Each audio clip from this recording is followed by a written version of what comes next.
आज हम class 10th का अनसोल्ड पेपर्स 2025 इसका सेट नंबर 1 जिसका कोड है 822 VM इसके MCQ प्रश्न हल करेंगे, पूरा सेट हल करेंगे। तो इनकी शुरुआत करते हैं बहुविकल्पी प्रश्नों की। जैसे प्रश्न नंबर 1 है कि एक परिमेय और एक अपरिमेय संख्या का योग होता है या योग होगा। तो देखो, एक परिमेय संख्या और एक अपरिमेय संख्या, जैसे 2 एक परिमेय संख्या है और √3 एक अपरिमेय संख्या है। तो इन दोनों का जो योग है, तो एक परिमेय और एक अपरिमेय संख्या का योग सदैव एक परिमेय संख्या होगा। तो इस क्वेश्चन का आपका ऑप्शन सही है डी। एक परिमेय और एक अपरिमेय संख्या का योग सदैव एक अपरिमेय संख्या होता है, चाहे आप कोई सी एक परिमेय और कोई एक अपरिमेय संख्या लीजिए, इनका जो योग है वो सदैव आपका एक अपरिमेय संख्या होगा। प्रश्न नंबर 2 है, संख्या 156 का अभाज्य गुणनखंड होगा। हमें 156 के अभाज्य गुणनखंड करने हैं। संख्या 156 है आपकी 156, इसके अभाज्य गुणनखंड करने हैं। प्रश्न नंबर है 2 आपका। इसके अभाज्य गुणनखंड करेंगे तो इसको पहले 2 से सॉल्व करिए। पूरा 2 से करेंगे 7 और 2 1 2 8 16 हो जाएंगे। 2 से काटोगे 2 3 6, 2 9 18, तो 3 से 3 एकम 3, 3 3 3 9 और 13 से एक बार। तो हमें 156 के अभाज्य गुणनखंड लिखने हैं। 156 के अभाज्य गुणनखंड, तो ये आपके रहेंगे। देखो, इसमें 2 कितने बार आया है? 2 बार। तो 2 की घात 2 गुणा 3 है 1 बार और 13 है 1 बार। तो 156 के अभाज्य गुणनखंड है 2 की घात 2 गुणा 3 गुणा 13। आप इसमें देखो 2 की घात 2, इसमें तो है नहीं है, इसमें 2 की घात 2 गुणा 3 गुणा 13। तो ऑप्शन नंबर आपका बी सही है। 156 के अभाज्य गुणनखंड है 2 की पावर 2 गुणा 3 गुणा 13। ऑप्शन नंबर बी सही है आपका। क्वेश्चन नंबर 2 में ऑप्शन नंबर बी सही है। 150 के अभाज्य गुणनखंड है आपके 2 की पावर 2 गुणा 3 गुणा 13। प्रश्न नंबर 3 पे चलते हैं। प्रश्न नंबर 3 में है 3x प्लस में 5/3x माइनस 5/, प्लस इक्वल में है 7/3। अगर ये बराबर है तो हमें x और y का अनुपात ज्ञात करना है। इसको लेके चलेंगे हम। प्रश्न नंबर 3 में 3x प्लस 5/, अपॉन में 3x माइनस 5/, इक्वल में 7/3। हमें क्या करना है? इस इक्वेशन को हल करके x अपॉन वाई फाइंड करना है। x अपॉन वाई का मान ज्ञात करेंगे पहले। तो हम क्या करते हैं, यहाँ पे 3 से का गुणा कर दीजिए। पहले 3 से कर दो या 7 से कर लो। तो 7 के 21x माइनस 7 में 35y बराबर में 3 के 9x प्लस 5 के 15y। x वाले पद को इधर लेके आएंगे, y वाले पद को इधर ले लेंगे। तो ये हो गया 21x माइनस के 9x बराबर में 15y है, 35 को लेके जाएंगे, माइनस के अंदर आगे हो जाएंगे प्लस के 35y। इन्हें हल करिए। 21 में से 9 माइनस करना है, तो 21 में से आप 9 माइनस करेंगे 12 x, और यहाँ पे नहीं जोड़ लेना है। तो ये हो गया आपका कितना? पूरा 40 और 50, तो 50y। हमें वैल्यू चाहिए x अपॉन y का मान। तो x तो है यहाँ पे, y बदल लाना है। तो x बट्टे y बराबर में 50 बट्टे 12। इसको हल करिए आप। पहले इसको आप 2 से काटो, 2 छक्के 12, 2 से काटोगे तो 25। तो आप यहाँ पे देखो x बट्टे y का मान है आपका 25 बट्टे 6। हमें अनुपात में लिखने हैं, तो x अनुपात y बराबर है आपका 25 बट्टे 6। प्रश्न नंबर 3, 3x प्लस 5y बराबर में 3x माइनस 7y, 7 बट्टे 3। इसका आंसर है आपका 25 बट्टे 6। प्रश्न नंबर 4 को करते हैं अब। प्रश्न नंबर 4 में एक द्विघात समीकरण दे रखा है और हमसे इसका विविधता पूछा है। द्विघात समीकरण का विविधता ज्ञात करना है आपको। द्विघात समीकरण है क्या? प्रश्न नंबर 4 द्विघात समीकरण दे रखा है हमें।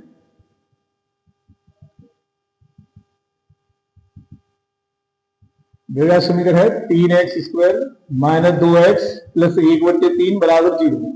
इसका विविधता बताना है। तो सबसे पहले द्विघात समीकरण के मानक रूप से तुलना करेंगे। ax² plus B x plus सी बराबर 0। ए की वैल्यू 3, बी की वैल्यू -2, सी की वैल्यू 1/2। इससे तुलना करेंगे आप, तो यहां पे देखो ए की जो वैल्यू है एक्स स्क्वायर गुणा में ए, और ए की वैल्यू कितनी है आपकी 3, बी की वैल्यू कितनी है -2, और सी की वैल्यू कितनी है आपकी 1/3। हमें क्या बताना है, विविक्त कर याद करना है। तो इसमें विविक्त कर बताओ। विविक्त कर होता है आपका, विविक्त कर डी बराबर में बी स्क्वायर -4ac। तो इसको अगर आप हल करेंगे तो डी बराबर में बी की वैल्यू -2, 4 ए की जगह पे 3 है, बी की जगह 1/3 है, 3 से 3 कैंसिल, तो डी बराबर में, और ये आपका रहेगा -2 का वर्ग होगा 4, और -4, 4 एकम 4, 4 से 4 घटा, डी की वैल्यू 0। तो इस क्वेश्चन का आंसर होगा आपका ऑप्शन नंबर ए। इस समय प्रश्न नंबर 5 है, निम्नलिखित सारणी का माध्य होगा। हमें इस श्रेणी का समांतर माध्य ज्ञात करना है। देखो जरा कैसे हल करेंगे हम इसे। पहले हमें वर्ग अंतराल दे रखा है, वर्ग अंतराल, और इसके बाद दे रखी है बारंबारता। मैं शॉर्ट में एफ लिख दे रहा हूं। वर्ग अंतराल है 2 से 4, 4 से 6, 6 से 8, 8 से 10, और 10 से 12। बारंबारता दे रखी है आपको 2, 4, 7, 3 और 4। देखो समांतर माध्य ज्ञात करने की 2-3 विधियां हैं, जैसे एक प्रत्यक्ष विधि, पग विचलन, है ना, कल्पित माध्य।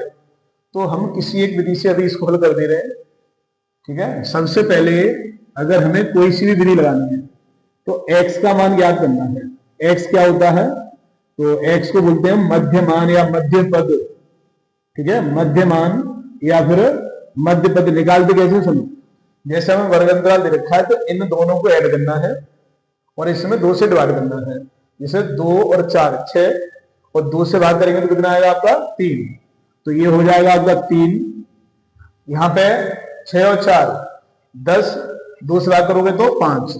अब देखो इनमें अगर ये सतत वर्ग अंतराल है तो जो इनमें गैपिंग है वही गैपिंग इनमें होगी। जैसे इनमें गैपिंग है 2-2 का, तो इनमें भी 2-2 का गैपिंग हो गया आएगा। जैसे आप इसको हल करेंगे तो ये 3 है, 5 है, अगला 7, फिर 9, फिर 11, इसको आप हल करिए, ठीक है। तो इनमें गैपिंग है, देखो ऐड करके देखो, 10 और 12 22, 2 से भाग करोगे तो 11। तो ये तो आ गया x का मान। मैं इसमें u लगा रहा हूं, पग विचलन भी लगा रहे हैं इसमें। तो u निकालेंगे। u के लिए क्या करना होता है कि जो x माना है हमने, x में से किसी को आप a मानो, कल्पित माध्य मानते हैं, तो 7 को हमने a कह दिया कि ये a है। u निकालना कैसे है, वैसे u के लिए फॉर्मूला होता है आपका x बराबर और x माइनस a, और अपॉन में होता है आपका h होता है, इनमें जो अंतर है इसको बोलेंगे h। तो h की वैल्यू है यहाँ पे 2, तो इसको हम लगाएंगे, ठीक है। तो यहाँ पे देखो जरा, इनमें माइनस करो आप, ये आपका x है और ये a है, माइनस करेंगे तो माइनस के 4, 2 से डिवाइड करोगे। या मैं एक लिखने का तरीका बता रहा हूँ कि u लिखना कैसे है हमें। तो u को लिखने का एक सिंपल सा तरीका है कि जिसको हम a कह रहे हैं उसके सामने हमें 0 लिखना है। जब ऊपर की तरफ जाएंगे तो 1 माइनस करते हुए, और नीचे तरफ आएंगे तो 1 प्लस करते हुए। जैसे इससे ऊपर -1, इससे ऊपर -2, यहाँ पे 1, यहाँ पे 2, ठीक है। अब हमें करना है f गुणा u। तो ये कितना होगा आपका 2 दूनी -4, 4 एकम 4, तो ये भी माइनस के, 7 गुणा 0 में 0, 3 एकम 3, और 4 दूनी जो कितने हो गए आपके 8। इसको हल करना है आपको। देखो 4 और 4 8, 8 ये वाले गए, तो इसका जो योग है इसको बोलते हैं हम सिग्मा एफ एक्स। इसका जो योग है इसको बोलोगे सिग्मा एफ यू, और ये कितना होगा आपका 3। एक हमें बारंबारता का योग और चाहिए, तो देखो ऐड करो इसको, 4 और 4 8 और 2 10, 7 और 3 10, तो ये n की वैल्यू और n की वैल्यू भी रखिए 20। अब हमें समांतर माध्य का फॉर्मूला लिखना है। तो जब हम समांतर माध्य निकालेंगे, या माध्य बहुत सिंपल सा कि माध्य क्या है, तो माध्य बराबर फॉर्मूला होता है तब उसी विधि में a plus sigma F you बट्टे n गुणा में h होता है जो वर्ग परिमाप है, वर्ग माप है, जो परिसर है इन दोनों का अंतर। तो h की वैल्यू है आपकी 2। इसको हल करिए, देखो इसमें वैल्यू रखो, a की वैल्यू 7 है, प्लस सिग्मा एफ यू 3 है, बट्टे एन, एन की वैल्यू 20 है, गुणा में एच कितना है 2, 2 से काटोगे 10, 10 का भाग करोगे 3 में, तो ये होगा आपका 7 बट्टे, और यहाँ पे कितना हो जाएगा 10 से भाग करोगे 0.3, इन दोनों को जोड़ोगे तो इसकी वैल्यू होगी 7.3। तो इस श्रेणी का जो समांतर माध्य है वो आपको दे रखा है, कितना आया है आपका 7.3। अब चलते हैं क्वेश्चन नंबर 6 की तरफ।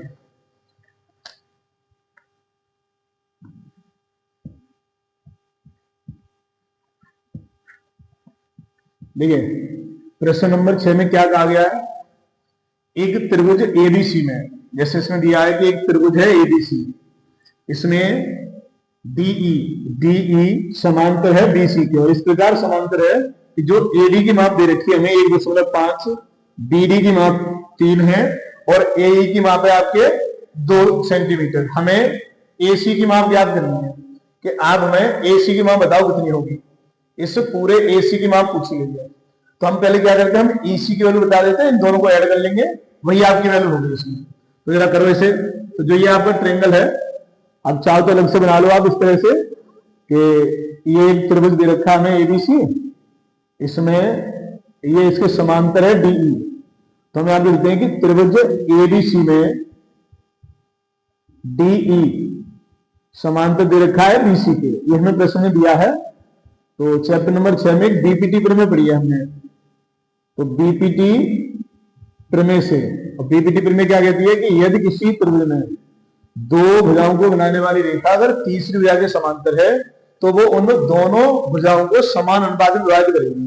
तो इसलिए क्या होगा, यहां से एडी अपॉन डीवी और बराबर होगा एई अपॉन में ईसी के, एडी अपॉन डीवी ऐसे ही एई अपॉन में ईसी, तो ये अनुपात बराबर होगा। अब जो वैल्यू दे रखे हैं उन्हें हम रखते हैं, एडी कितना है 1.5, वीडी कितना है आपका 3, एई 2 है, ईसी हमें ज्ञात करना है पहले। तो इसको आप हल करेंगे, पॉइंट डालोगे 0 लगेगा, 15 से काटो, 15 कम 15, 15 दूनी 30, तो 1/2 और 2 में ईसी, इसको सोल्व करो जरा आप, कैंची का गुणा कर रहे हैं, तो ईसी की जो वैल्यू है 2 दूनी 4 सेंटीमीटर आ गई। तो जो ईसी है हमारा, तो ईसी आ गया 4 सेंटीमीटर। लेकिन क्वेश्चन ने हमसे पूछा है एसी, तो एसी है यहां से यहां तक, तो यहां पे एसी की जो वैल्यू होगी, एसी की जो आपकी वैल्यू होगी, तो एसी इक्वल क्या होगा, जो एसी है एसी इक्वल तो एई प्लस में ईसी, एई और प्लस में ईसी, तो इनकी वैल्यू रखो। एई हमें 2 दे रखा है, ईसी हमने 4 निकाला है, तो एसी की वैल्यू आएगी आपकी 6 सेंटीमीटर। एसी की जो वैल्यू है, इस त्रिभुज एबीसी की जो वजह एसी है, इसकी वैल्यू आएगी आपकी 6 सेंटीमीटर। अब हमें क्वेश्चन नंबर 7 देखना है। 7 देखो जरा, इसमें आपसे क्या कहा गया है, प्रश्न संख्या 7 में 2 बिंदु दिए हैं हमें, 2,3 और 4,1, इनके बीच की दूरी निकालनी है। चैप्टर नंबर 7 का प्रश्न है, प्रश्न नंबर 7। 2 प्रश्न दे रखे हैं, 2,3 2 बिंदु हैं और 1,4, हमें इन दोनों बिंदुओं के बीच की दूरी बतानी है। तो बीच की दूरी का फॉर्मूला क्या होता है, बीच की दूरी, तो इसके लिए फॉर्मूला है आपका रूट में x2 माइनस x1 का वर्ग प्लस y2 माइनस y1 का वर्ग, इन्हें मानते हम x1 y1 और ये है x2 y2, इनमें मान रखिए x1 y1 और x2 y2 का मान रखो, वही बीच की दूरी है। क्या मान है देखो इसमें, तो इसमें x2 की वैल्यू है 4 माइनस x1 की वैल्यू है 2, इसका वर्ग करेंगे, y2 की वैल्यू 8 है, y1 की वैल्यू 3 है, तो 3 का वर्ग। अगर आप इसको हल करते हैं तो 4 में से 2 गया 2 का वर्ग, और 1 में से -3 करोगे तो -2 का वर्ग। इन्हें सोल्व करिए तो रूट में 2 का वर्ग 4 और -2 का वर्ग भी 4, क्योंकि माइनस का आप जब भी वर्ग करेंगे तो वो 4 ही होगा। अब इन दोनों को जोड़ना है, तो 4 और 4 कितना होगा आपका 8। तो आप क्या करिए, या तो 8 मात्रा लिख सकते हैं या इसको रूट से बाहर निकालो। कैसे, तो इसके हमें गुणनखंड करने पड़ेंगे, 2 गुणा 2 गुणा 2, कितना, जोड़े से एक संख्या बाहर आएगी, तो 2 का एक हमने जोड़ा बनाया, 2 बार आया, रूट में 2 रह गया, तो 2 रूट 2 मात्र। तो जो आपके 2 बिंदु हैं 2,3 और 4,1, इनके जो बीच की दूरी है वो आपकी आ गई 2 रूट 2 मात्र। प्रश्न संख्या 8, इसमें ये कहा गया है कि यदि द्विघात समीकरण 3x² minus 12x plus m equal 0 के मूल समान है तो m का मान ज्ञात कीजिए। अच्छा प्रश्न है, विकल्प में आता है एमसीक्यू प्रश्न में, उसके अलावा 2 अंक में भी ऐसे प्रश्न आते हैं कई बार। ठीक है, जो हमें द्विघात समीकरण दिया है और हमें यह दिया गया है कि उसके मूल समान है, तो आप हमें m की वैल्यू बताओ। अच्छा प्रश्न है और ऐसे प्रश्न आते हैं। देखिए जरा, हम लिखेंगे क्वेश्चन नंबर 8 में द्विघात समीकरण में दिया है द्विघात समीकरण, और ये दे रखा है हमें 3x² minus 12x plus m बराबर में 0। पहले हम इसकी तुलना करेंगे द्विघात समीकरण के मानक रूप से। एबीसी के मान ज्ञात करने हैं। ax² plus bx plus c बराबर 0 से तुलना करनी है आपको। तुलना करिए, अगर आप तुलना करेंगे तो तुलना करने पे देखो a की वैल्यू 3 है, यहाँ देखो x² के गुणा में देखना है, यहाँ पे कितना है 3 और यहाँ पे कितना है a, तो इन दोनों को बराबर कर दो। ऐसे ही x के गुणा में देखो, यहाँ b है या माइनस वार है, चिन्ह सहित लेते हैं, प्लस का चिन्ह लिखते नहीं है, तो b की वैल्यू माइनस वार है, c की वैल्यू कितनी है m। अब हमसे प्रश्न में कहा गया है कि समीकरण के मूल समान है, तो हम यहाँ पे लिखते हैं समीकरण के मूल समान है। और अगर किसी समीकरण के मूल समान है तब आप ये कह सकते हो कि उसका जो विविध कर है, जो d की वैल्यू है वो 0 होगी। और d की वैल्यू क्या होती है विविध कर, b² माइनस 4ac, इसका मान होगा आपका 0। तो इसमें वैल्यू रखो जरा, b² की वैल्यू माइनस 12 है, 4 गुणा a की वैल्यू कितनी है आपकी 3 और c की वैल्यू है m बराबर 0। 12 का वर्ग करोगे 144 माइनस 4 12m बराबर 0, इनको इधर भेजो तो 12m बराबर में 144, 12 से काटो जरा तो m की वैल्यू कितनी होगी आपकी 12। तो इस क्वेश्चन नंबर 8 का आंसर है आपका सी ऑप्शन, प्रश्न नंबर 12। ठीक है, अब प्रश्न संख्या 9, 15 और 25 का हमें एचसीएफ दे रखा है 5, हमें उनका एलसीएम बताना है। कैसे करेंगे? तो प्रश्न ये चैप्टर नंबर 1 का प्रश्न है, तो इसके लिए देखो एक फॉर्मूला होता है कि पहली संख्या गुणा दूसरी संख्या और बराबर होता है ये एलसीएम गुणा एचसीएफ के। ठीक है, एक संख्या 15 है, दूसरी 25 है, इनका जो एचसीएफ है वो 5 है, हमसे एलसीएम पूछा है, तो हम इसमें वैल्यू देखो लगाए पहले। पहली संख्या 15 है, 15 गुणा दूसरी संख्या 25 है बराबर एलसीएम हमसे पूछा गया है और एच से दे रखा है 5। 5 से आप इस किसी को भी सॉल्व कर दीजिए, इसको करोगे 5 बार, इनका गुणा करें 15 पंजे 75, तो ये आ गया एलसीएम। तो आपका जो एलसीएम है 15 और 25 का ये आया है 75। तो प्रश्न संख्या 9 में बी ऑप्शन सही आपका 75। अब प्रश्न संख्या 10 पर चलिए। इसमें क्या है, एक समांतर सीढ़ी दे रखी है एपी 3 1 -1 -3 डॉट डॉट डॉट, इसका हमसे सारवंतर पूछा है, कॉमन डिफरेंस पदों में जो अंतर है पदांतर कह दो, सारवंतर कह दो, वो पूछा गया है। प्रश्न संख्या 10 क्या कहा गया है आपसे कि एक हमें एपी दे रखी है, एपी है क्या 3 1 -1 -3 डॉट डॉट डॉट। हमने सारवंतर के लिए फॉर्मूला लिखाया है, क्या है, अगर आप सार्व अंतर बताना चाहते हैं, डी, इसको डी बोलते हैं शॉर्ट में, इसके लिए हमने लिखा है a2 -a1, द्वितीय पद माइनस प्रथम पद, a2 -a1, तो a1 ये है, a2 ये है, तो d बराबर आपका क्या होगा a2 1 माइनस a1 कितना है 3, तो d की वैल्यू कितनी है -2।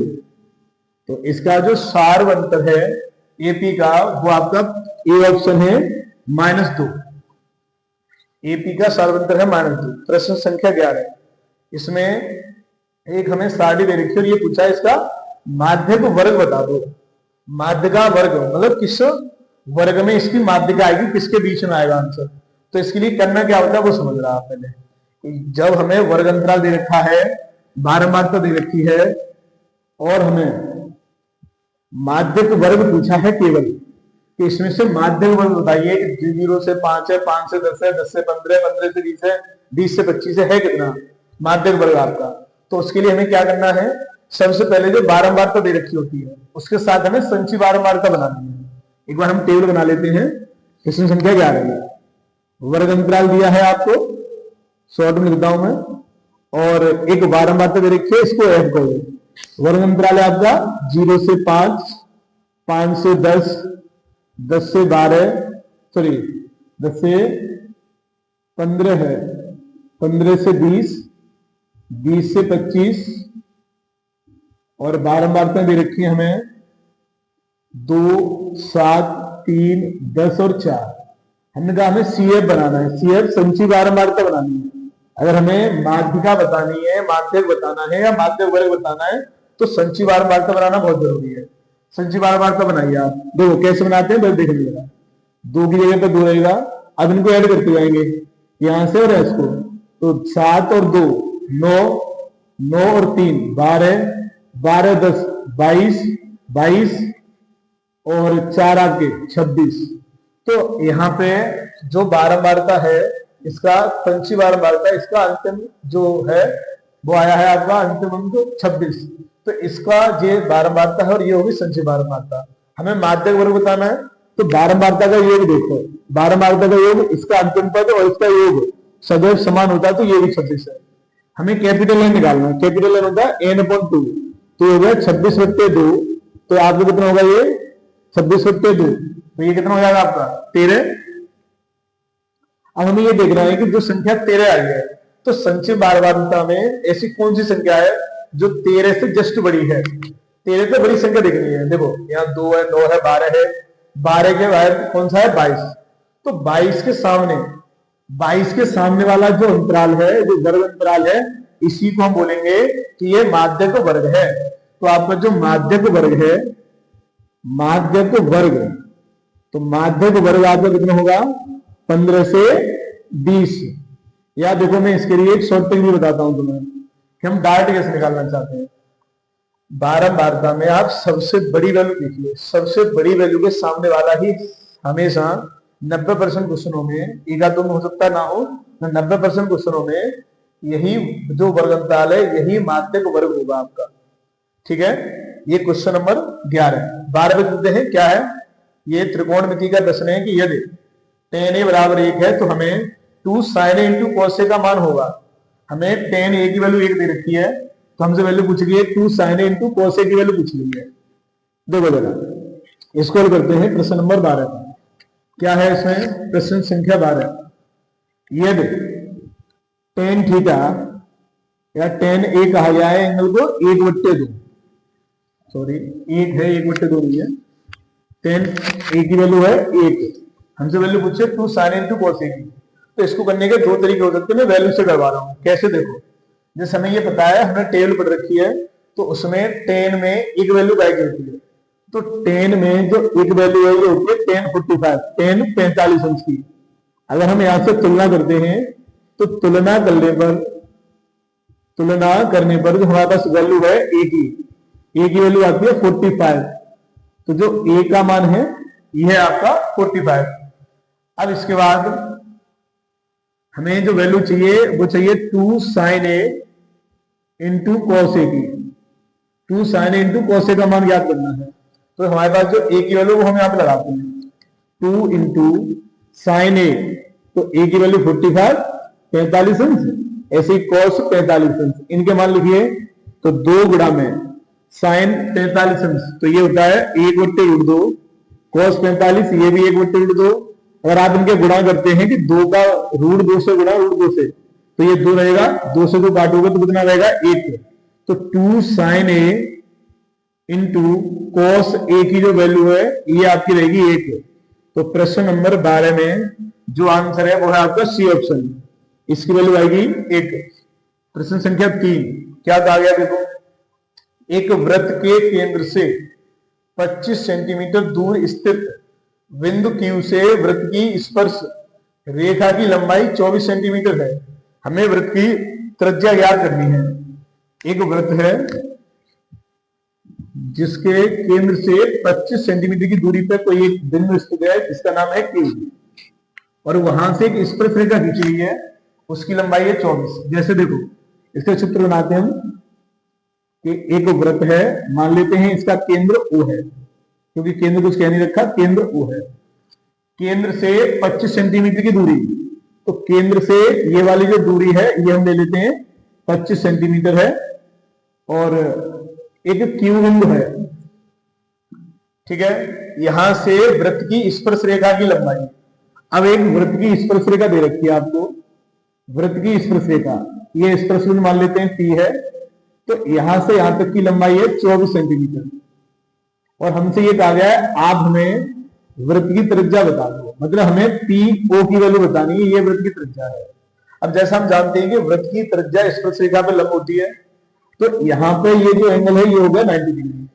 तो जो आपका ट्रायंगल है POQ, तो हमें आप लिखते हैं समकोण त्रिभुज, समकोण त्रिभुज POQ में, और POQ में क्या करेंगे आप, इसमें पाइथागोरस प्रमेय लगाते हैं। पाइथागोरस प्रमेय तो हमें लिखते हैं YTGT, पाइथागोरस थ्योरम, कर्ण स्क्वायर बराबर में लंब स्क्वायर प्लस आधार स्क्वायर। कर्ण हमेशा 90 अंश के सामने वाली भुजा कर्ण होती है, 25 का वर्ग, लंब आधार है, यहाँ पे आप किसी को मान लो कोई फर्क नहीं है, तो हम इसको मान लेते हैं ये लंब है 24, और आधार आपकी त्रिज्या है, त्रिज्या OP, तो या PO को आप या OP को इन्हें सोल्व करो।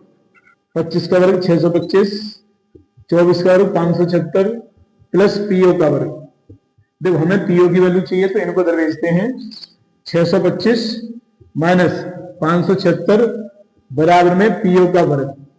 अगर आप इनको इनसे माइनस करेंगे तो आपका आता है यहाँ पे कितना 49 बराबर में PO का वर्ग, वर्ग है तो इधर वर्गमूल, तो PO बराबर रूट में 49, और PO की वैल्यू आती है आपकी 7 सेंटीमीटर।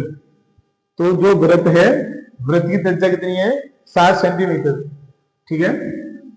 प्रश्न नंबर 14, एक मीनार की ऊंचाई 20 मीटर है, जमीन पर बनने वाली इसकी छाया की लंबाई 20√3 मीटर है, हमें उन्नयन कोण ज्ञात करना है, कैसे देखेंगे। प्रश्न संख्या 14 है, 14 नंबर प्रश्न है। मान लेते हैं कि ये क्षैतिज में और ये ऊर्ध्वाधर में खड़ी हुई एक मीनार है, ठीक है। इस मीनार की जो ऊंचाई है ये हमें दे रखी है 20 मीटर, जमीन पे इसकी जो छाया है, छाया की लंबाई दे रखी है 20√3 मीटर। हमें ये बताना है कि यहां से जो इसका मीनार का, ये जो मीनार है इसके शीर्ष का जो उन्नयन कोण है, ये मान लेते हम थीटा है, तो हमें इसी थीटा का मान बताना है, इसी को उन्नयन कोण कहेंगे, थीटा का मान है कितना। तो हमने इसको एक त्रिभुज माना कि ये त्रिभुज है एक ABC, और यहाँ पे जो मीनार है वो पृथ्वी के लंबवत होगी, तो ये 90 अंश है, तो ये समकोण त्रिभुज हो गया। तो हम कहते हैं समकोण त्रिभुज ABC में, त्रिभुज ABC में इसमें त्रिकोणमिति के अनुप्रयोग से क्वेश्चन है, तो त्रिकोणमिति का प्रयोग करना है, तो इसमें हम tan थीटा बराबर लेते हैं, क्योंकि यहाँ पे लंब है और आधार है। tan थीटा बराबर में लंब टे आधार, थीटा कितना है, तो थीटा तो हमें ज्ञात ही करना है, लंब 20 है, आधार कितना है 20√3, 20 से 20 कैंसिल, tan थीटा बराबर में 1/√3, और tan में 1/√3 का वैल्यू होती है tan 30 की, tan 30, तो tan थीटा बराबर में tan 30, और यहां पे अगर आप तुलना करेंगे तो तुलना करने पे जो वैल्यू है आपकी थीटा की, तो वैल्यू आएगी थीटा बराबर में 30 अंश। तो इस क्वेश्चन का आंसर आपका ए ऑप्शन 30 अंश। मीनार की ऊंचाई अगर 20 है और उसकी जो छाया है उसकी लंबाई दे रखी है हमें कितनी 20√3 मीटर, तब शून्य का उन्नयन कोण कितना होगा आपका, या उन्नयन कोण कितना होगा आपका 30 अंश। प्रश्न नंबर 15 देखते हैं क्या कहा गया है इसमें। प्रश्न संख्या 15, तो इसमें यह कहा गया है कि 14 सेंटीमीटर त्रिज्या के एक वृत्त का एक चाप उसके केंद्र पर 30 अंश का कोण अंतरित करता है, संगत त्रिज्यखंड का क्षेत्रफल बताइए। देखिए जरा, प्रश्न नंबर 15 है कि एक वृत्त है आपका इसमें वृत्त का कोई एक चाप है, इसकी त्रिज्या हमें 14 सेंटीमीटर दे रखी है। तो एक कोई चाप है, यहां से यहां तक चाप मान लेते हैं, ये चाप है, ये 14 सेंटीमीटर है वृत्त की त्रिज्या। आर त्रिज्या कितनी है? 14 सेंटीमीटर। और हमसे ये कह रखा है कि ये जो चाप है केंद्र पर 30 अंश का कोण अंतरित होता है। तो संगत त्रिज्यखंड, तो त्रिज्यखंड ये वाला एरिया है, इसका हमें क्षेत्र बताना है। तो वृत्त के त्रिज्यखंड का जो क्षेत्रफल है, त्रिज्यखंड का क्षेत्रफल, तो ये आपका कितना है? थीटा बट्टे 360 गुणा पाई आर स्क्वायर। इसको हल करना है हमें। थीटा 30 अंश, 360, पाई की वैल्यू 22/7, आर की वैल्यू 14 गुणा 14। देखो इसको सोल्व करोगे, ये 12, 7 से काटोगे 7 गुनी 14, 2 से काटो 6 बार, 2 से और काट दो तो 3 बार, 2 से काटोगे तो 7 बार। 22/154 बट्टे में 3 सेंटीमीटर स्क्वायर। तो जो आपका त्रिज्यखंड का क्षेत्रफल है वो होगा 154/3। सी ऑप्शन है 154/3 सेंटीमीटर स्क्वायर। देखो जैसे ये 16 प्रश्न है कि जोकर की टोपी का आकार होता है, जो जोकर कैप लगाता है उसका आकार क्या होता है। मैंने ऑप्शन नहीं लिखे हुए हैं, लेकिन आप देखो एक बार, जोकर की जो टोपी है उसका आकार क्या होता है। देखो जो कैप लगाता है जोकर, उसका आकार कुछ ये होता है, और ये आकार कितना है? तो ये है शंकु के आकार का, जिसको आप बोलते हैं शंकुआकार। शंकुआकार, शंकु के आकार का, शंकु के आकार का। तो जो जोकर का कैप है, टोपी है, वो कैसी होती है? शंकु के आकार की, शंकुआकार होती है। प्रश्न नंबर 17, कल्पित माध्य विधि और पद विचलन विधि सरलीकृत रूप हैं। मतलब ये दोनों किस विधि का सरलीकृत रूप है? तो समांतर माध्य की ये दोनों विधियां होती हैं, और इनसे पहले एक विधि पढ़ी होती है हमने, प्रत्यक्ष विधि। तो जो आपकी कल्पित माध्य विधि या पदविचलन विधि है, ये दोनों प्रत्यक्ष विधि का सरलीकृत रूप है।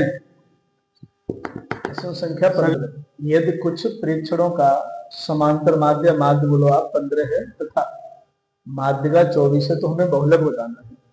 इन तीनों में ये रिलेशन है, बहुत अच्छा रिलेशन है, कई बार पेपरों में पूछा जाता है, अच्छे पेपरों में। ठीक है, तो एक रिलेशन होता है कि बहुलक बराबर में, क्वेश्चन नंबर 18, तो बहुलक बराबर 3 माध्य का -2 माध्य, माध्य मतलब समांतर माध्य। तो हमसे बहुलक पूछा गया है 3 माध्य का, माध्य का 24 है, 2 गुणा में माध्य है 15, इनका गुणा करेंगे 24 × 72 माइनस 15 दूनी 30, तो ये आपको कितना आ गया? 42। तो इसमें जो बहुलक है ये आपको कितना है? 42। कई बार प्रश्न में ये फॉर्मूला ही पूछा गया है कि इन तीनों में संबंध क्या है, तो ये याद रखना है, बहुलक बराबर में 3 माध्य का -2 माध्य।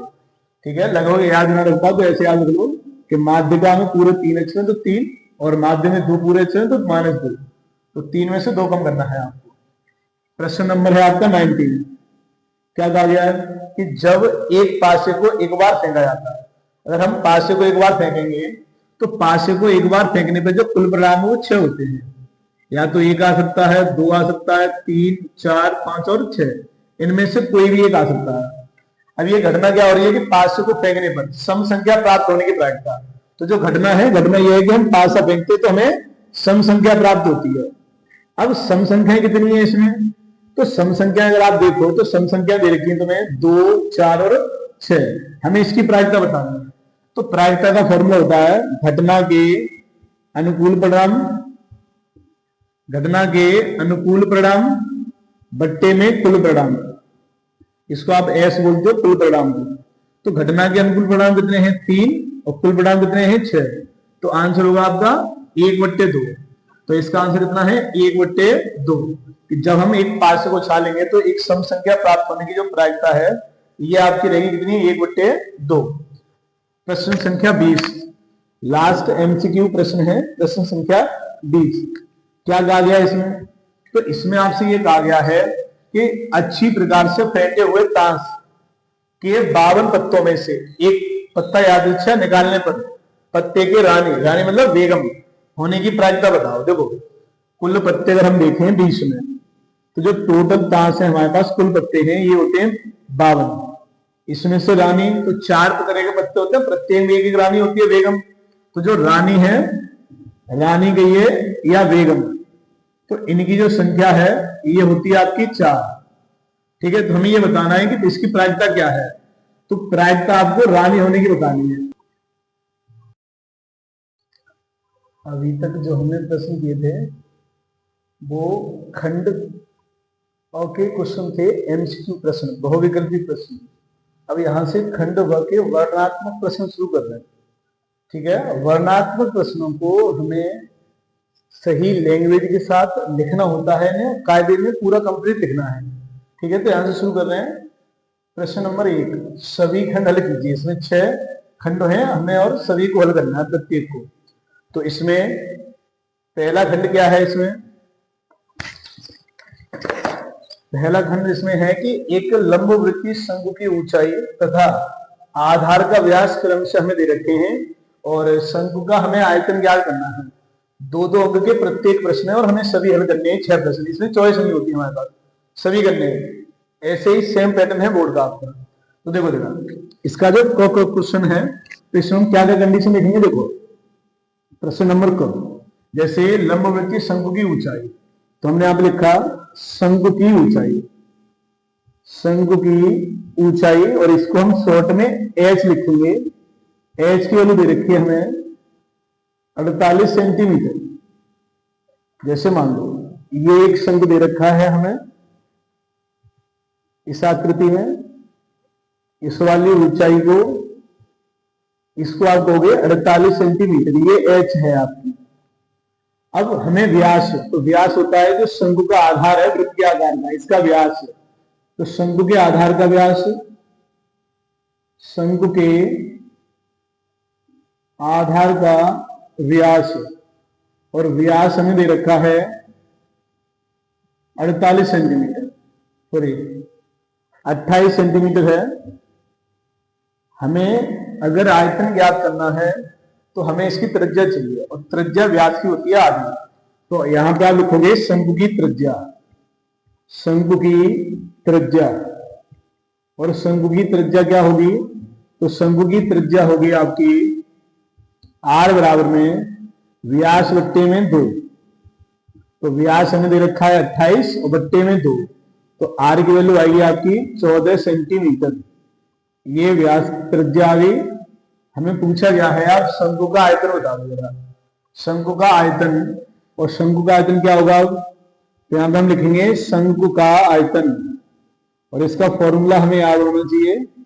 शंकु का आयतन होता है 1/3 पाई आर स्क्वायर एच। इसमें मान रखने हैं। देखो अगर प्रश्न में कहीं दे रखा है कि पाई की वैल्यू हमें 3.14 लेनी है, 22/7 लेना है, तो उसके अनुसार लेंगे।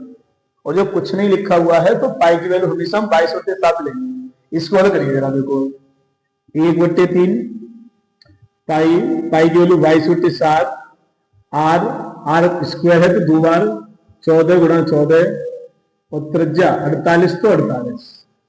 देखो 3 से काटो, 300 तो कुछ कटेगा नहीं, 48 कटेंगे 16 बार। 7 से काटो, 7 दूनी 14, इनके गुणा करने हैं हमें। 16 दूनी 44, और इनके गुणा कर लो। अब 14 चौके 56, हासिल 5, 14 एकम 14 और 5 19, तो 196। और हमें 14 चौके 56, इसकी 5 रहेंगे, 14 एकम 14, 5 19, तो 196। तो पाई की वैल्यू 22/7, आर की वैल्यू 14 गुणा 14, और ऊंचाई है आपकी 48। इनको सॉल्व करो। देखो 3 से काटोगे, 3 एकम 3, 1 ऊंचा, 3 छिक्के 18, 7 से काटे 7 एकम 7, 7 दूनी 14। अब यहाँ पे इनके गुणा करने हैं, y दूनी 44, तो ये कितना हो गया 44। अब आप इनके गुणा करो जरा। 14 गुणा में कितने करने हैं आपको, 14 गुणा 16 तो लिख देते हैं, चलो 14 गुणा में 16, इनके गुणा कर दें। देखो 44 तो 44 ही रहेगा, 16 चौके देखो 16 से कम 16, 16 नहीं 16 28, 16 42 और 16 पंजे देखो 40, इसमें इनके गुणा कर रहे हैं हम, तो 14 और 16 का गुणा करना है आपको। 14 गुणा में 16, इनका गुणा करो, 6 चौके 24 हासिल 2, 6 और 2 कितने होंगे आपके 8, और यहाँ गुणा करोगे तो 14 और ये 14 कम 14, गुणा करो 4 8 4 12 की 2 और 1 और 1 2, तो इनका गुणा 2 से 24। अब हमें 2 से 24 का गुणा कायम करना है 44 में, तो इनका गुणा करिए आप 2 से 24 गुणा में 44, 4 से कर रहे हो आप 16 हासिल 1 8 और 1 9, और यहाँ पे 4 दूनी 8 और 1 9, ठीक है। यहाँ पे देखो यहाँ पे 8 ही होगा है ना, 4 दूनी 8 और 1 9, 4 दूनी 8, इसमें लगाओगे और गुणा करोगे तो यही सेम ही रहेगा। 4 चौके 16 1, 4 दूनी 8 और 1 9, 4 दूनी 8 इन्हें जोड़ो तो 6 9 6 15 की 5 हासिल 1 18, 18 की 1 हासिल 9, तो इसका जो आंसर आएगा 9856 सेंटीमीटर क्यूब, 9856 सेंटीमीटर क्यूब। एक लंबवृत्तीय शंकु की ऊंचाई दे रखी थी, आधार दे रखा था, आधार का व्यास, तो इसका आयतन निकालना था, 2856 सेंटीमीटर क्यूब आया। ठीक है, प्रश्न नंबर चलते हैं ख पे, जो इसका दूसरा प्रश्न है, कुछ प्रश्न नंबर ख क्या कहा गया देखो इसमें, तो इसमें आपसे ये कहा गया है, अगर पहले चैप्टर का प्रश्न है कि अगर 96 और 404 का एचसीएफ याद करना है, ठीक है, आवाज गुणनफल विधि द्वारा, तो यहां पे पहले हम लिखेंगे कि इसको हमें क्वेश्चन को हल करना है, तो 96 और 404 के आवाज गुणनफल करने पड़ेंगे पहले तो इनके गुणनफल करते हैं। 4 को जिससे 96 से 2 से काटो आप 48, 2 से काटोगे 2 दूनी 4, 2 चौके 8, 2 से 12, 2 से 6, 2 से 3 और 3 से 1, ऐसे ही 400 की 2 से काटो 202, फिर 2 से 101 और फिर 101 से 1, इनकी आवाज गुणनफल 96 के देखो 2 कितने बार आया है, 1 2 3 4 और 5, तो 2 की पावर 5 गुणा में 3, यहाँ पे 404 है और ये दो बार आया है और 101। अब हमें अगर एचसीएफ चाहिए, तो एचसीएफ में पहले आप कॉमन चीज देखते हो कि कॉमन वैल्यू क्या क्या है, तो कॉमन है इसमें 2, और एचसीएफ में कॉमन वाले की सबसे छोटी घात लेते हैं, यहाँ 2 की घात 5 है, यहाँ पर 2 की घात 2 है, हमें छोटी वैल्यू चाहिए तो 2 की पावर 2, और 2 की पावर 2 का आप क्या कहते हो 4, तो जो एचसीएफ है आपका 96 और 404 का, चाहो तो ऐसे लिख सकते हैं आप, अतः एचसीएफ है 96,404 का, और ये दे रखा है हमें 4, ठीक है। 96 और 404 का जो एचसीएफ है वो आपको रखना है 4। प्रश्न नंबर ग है आपका, देखो यह है निर्देशांक ज्यामिति से, अच्छा प्रश्न है निर्देशांक ज्यामिति से। क्या हुआ देखो इसमें, निर्देशांक ज्यामिति से भी अच्छे प्रश्न आते हैं, और इसमें देखिए बिंदुओं -1,7 और 4,-3 को मिलाने वाले रेखाखंड को 2,3 के अनुपात में विभाजित करने वाले बिंदु के निर्देशांक चाहिए। हमें करना क्या है कि विभाजन बिंदु के निर्देशांक पूछेंगे। देखो जैसे क्वेश्चन नंबर ग है आपका, यहाँ पे एक रेखाखंड है जो 2 बिंदुओं को जोड़ने पर बन रहा है। कौन कौन से 2 बिंदु हैं, तो ये है आपके -1,7 और एक है 4,-3, ठीक है। अब इनको जोड़ने पे एक रेखाखंड बनना है, ठीक है, इसको हम ए भी नाम दे देते हैं। कोई एक बिंदु है, हमें नहीं पता कौन सा बिंदु है, इस बिंदु को नाम दे देते हैं ओ, जो इस रेखाखंड को 2:3 में विभाजित करता है। 2:3 में हमें इस विभाजन बिंदु ओ के निर्देशांक बताने हैं। कैसे बताएंगे, देखो हम यहां लिखते हैं विभाजन बिंदु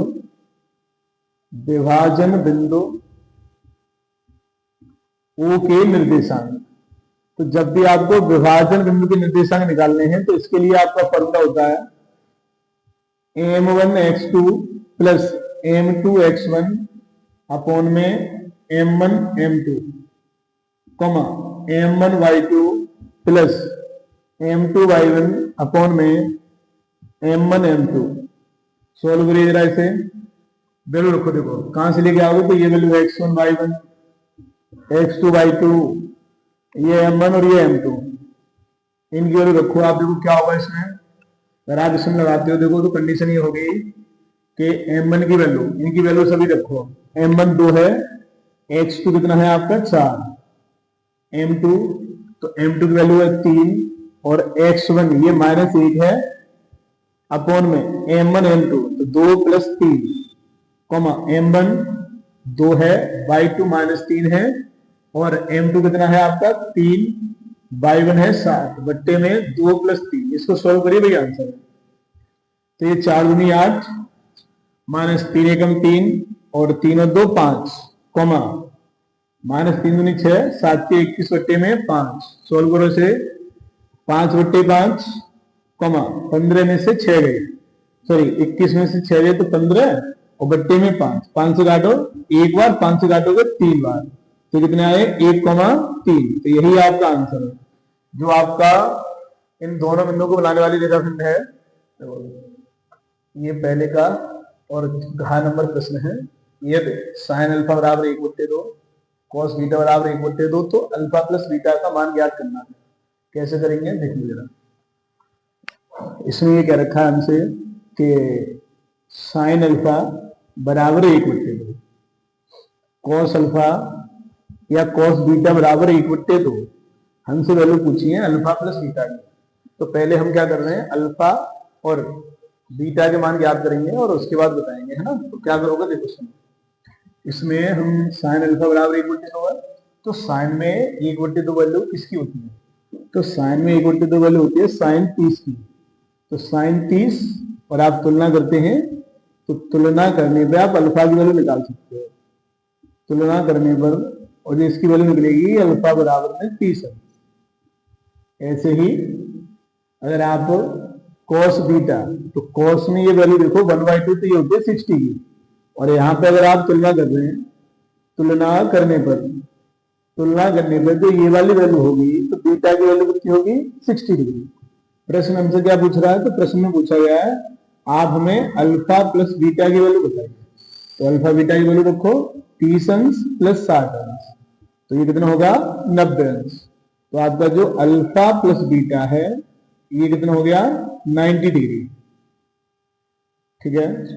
एक प्रश्न नंबर देखो डबल कि बिंदु -6,8 की मूल बिंदु से दूरी। हमें एक बिंदु दे रखा है प्रश्न नंबर ड में, इसमें एक बिंदु है -6,8, हमें इसकी मूल बिंदु से दूरी चाहिए। तो जैसे एक फॉर्मूला आप लिख सकते हो कि बिंदु x, y की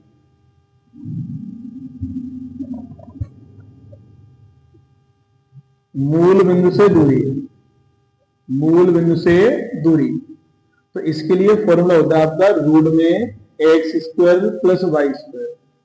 अब यहां पे हमें जो बिंदु है इसकी जगह पे जो बिंदु दे रखा है बिंदु -6,8 की मूल बिंदु से दूरी, मूल बिंदु से दूरी। तो इसमें आप लगाओ जरा, देखो वैल्यू रखो x के स्थान पे -6, y के स्थान पे 8, -6 का वर्ग प्लस y की जगह पे 8 का वर्ग, और इसको सॉल्व करते हैं तो जो वैल्यू आएगी आपकी रूट में 6 का वर्ग 36, 8 का 64, जोड़ के कितना आ रहा है आपका रूट में 100, और बाहर निकालोगे तो कितना आएगा आपका 10 मात्रक। तो आप नीचे लिख सकते हो अतः बिंदु 6,8 की मूल बिंदु से दूरी कितनी है आपकी 10 मात्रक। क्वेश्चन नंबर 6 है आपका, और इसमें ये कहा गया है आपसे सिद्ध करना है, त्रिकोणमिति का प्रश्न है। तो देखो ऐसे प्रश्नों में हम क्या करते हैं, पहले एलएचएस लेके चलते हैं। तो ऐसे प्रश्न में हम क्या करेंगे, सबसे पहले लिखेंगे एलएचएस लेने पर। जो प्रश्न नंबर 6 है आपका एलएचएस लेने पर, और आप एलएचएस लेते हैं तो क्या करोगे, देखो इसमें LHS में हमें दे रखा है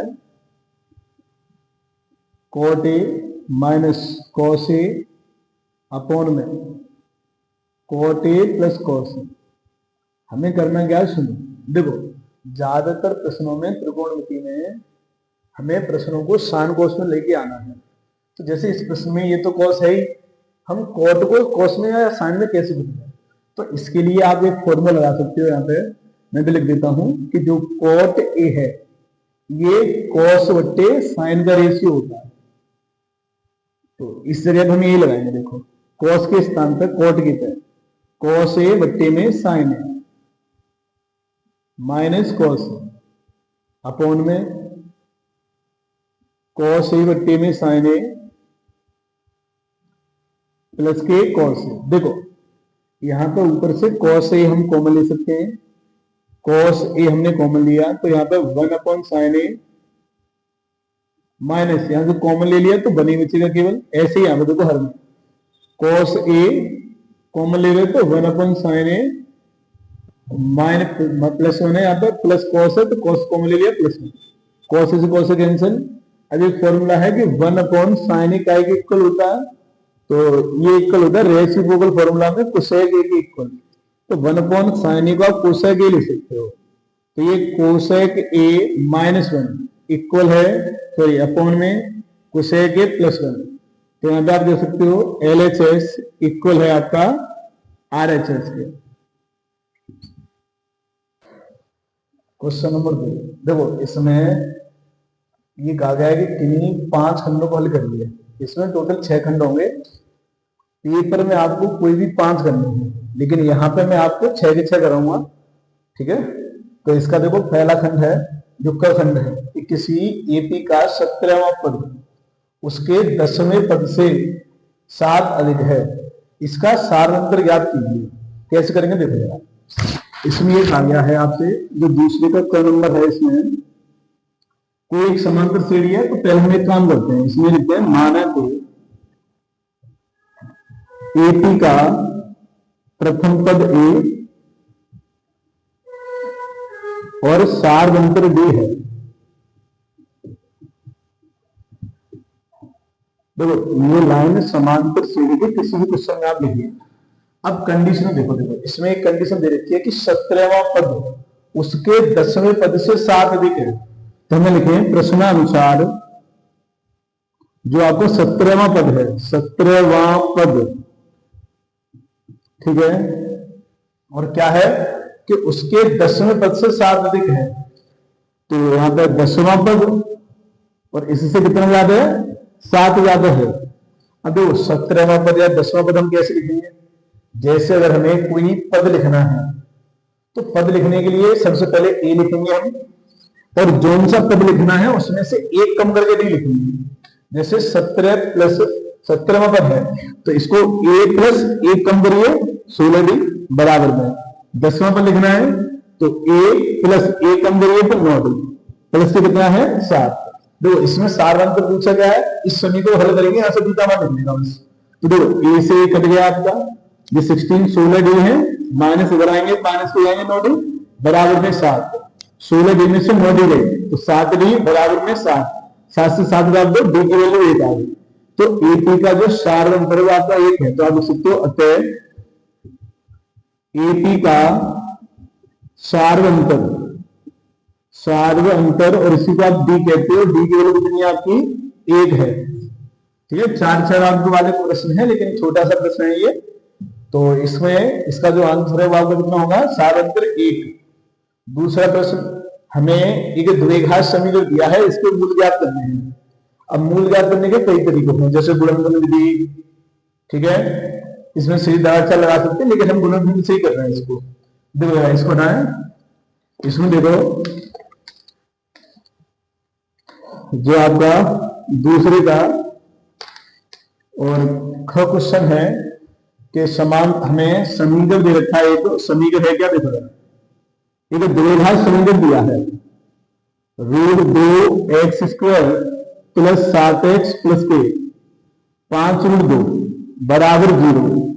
इसे द्विघात समीकरण के मूल ज्ञात करना है।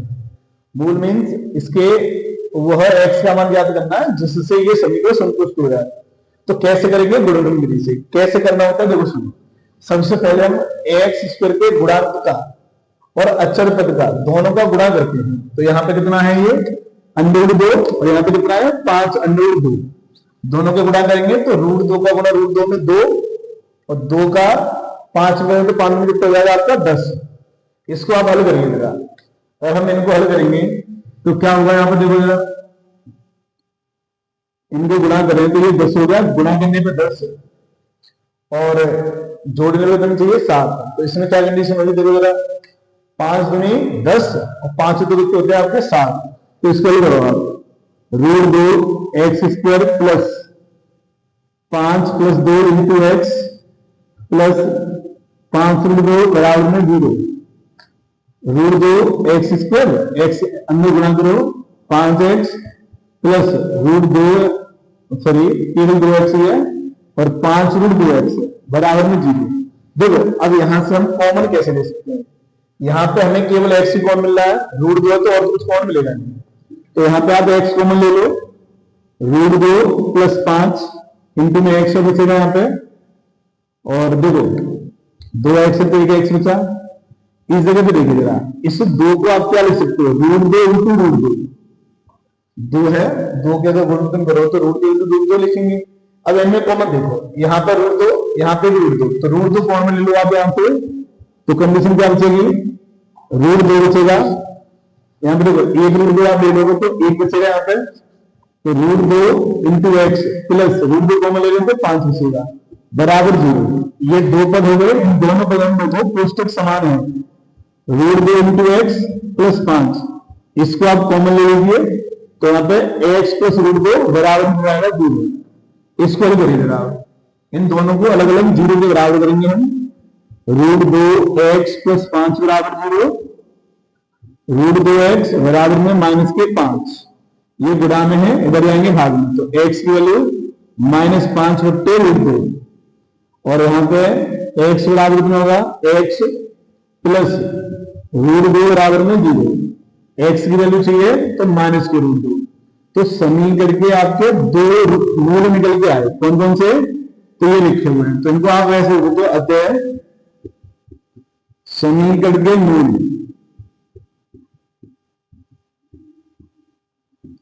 -5 बट्टे √2 और -√2 है। तो इस समीकरण के 2 रूट निकलेंगे आपके। एक -5 बट्टे √2, एक माइनस के √2। ये इसका आंसर हो गया। अब चलते हैं क्वेश्चन नंबर तीसरे पे, जो ग क्वेश्चन है। इसमें कहा गया है कि एक त्रिभुज ABC की भुजा BC पर एक बिंदु D इस प्रकार है कि कोण ADC और कोण BAC।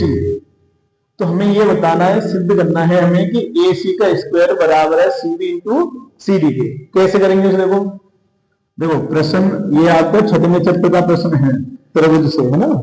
अच्छे हैं, अच्छा प्रश्न है और अच्छा चैप्टर है, आता भी अच्छा था, है ना। देखो तो इसमें करेंगे क्या हम? ऐसे क्वेश्चनों में मैं एक तरीके से कराता हूँ क्वेश्चन। देखो जो भी रेखागणित के प्रश्न आएंगे तो उनको एक लिखने का तरीका रहेगा मेरा, ठीक है ना। कैसे सुनिए, सबसे पहले मैं इसमें दिया है लिखता हूं। जो आपका ये क्वेश्चन नंबर 2 है, इसमें हम दिया है लिखते हैं।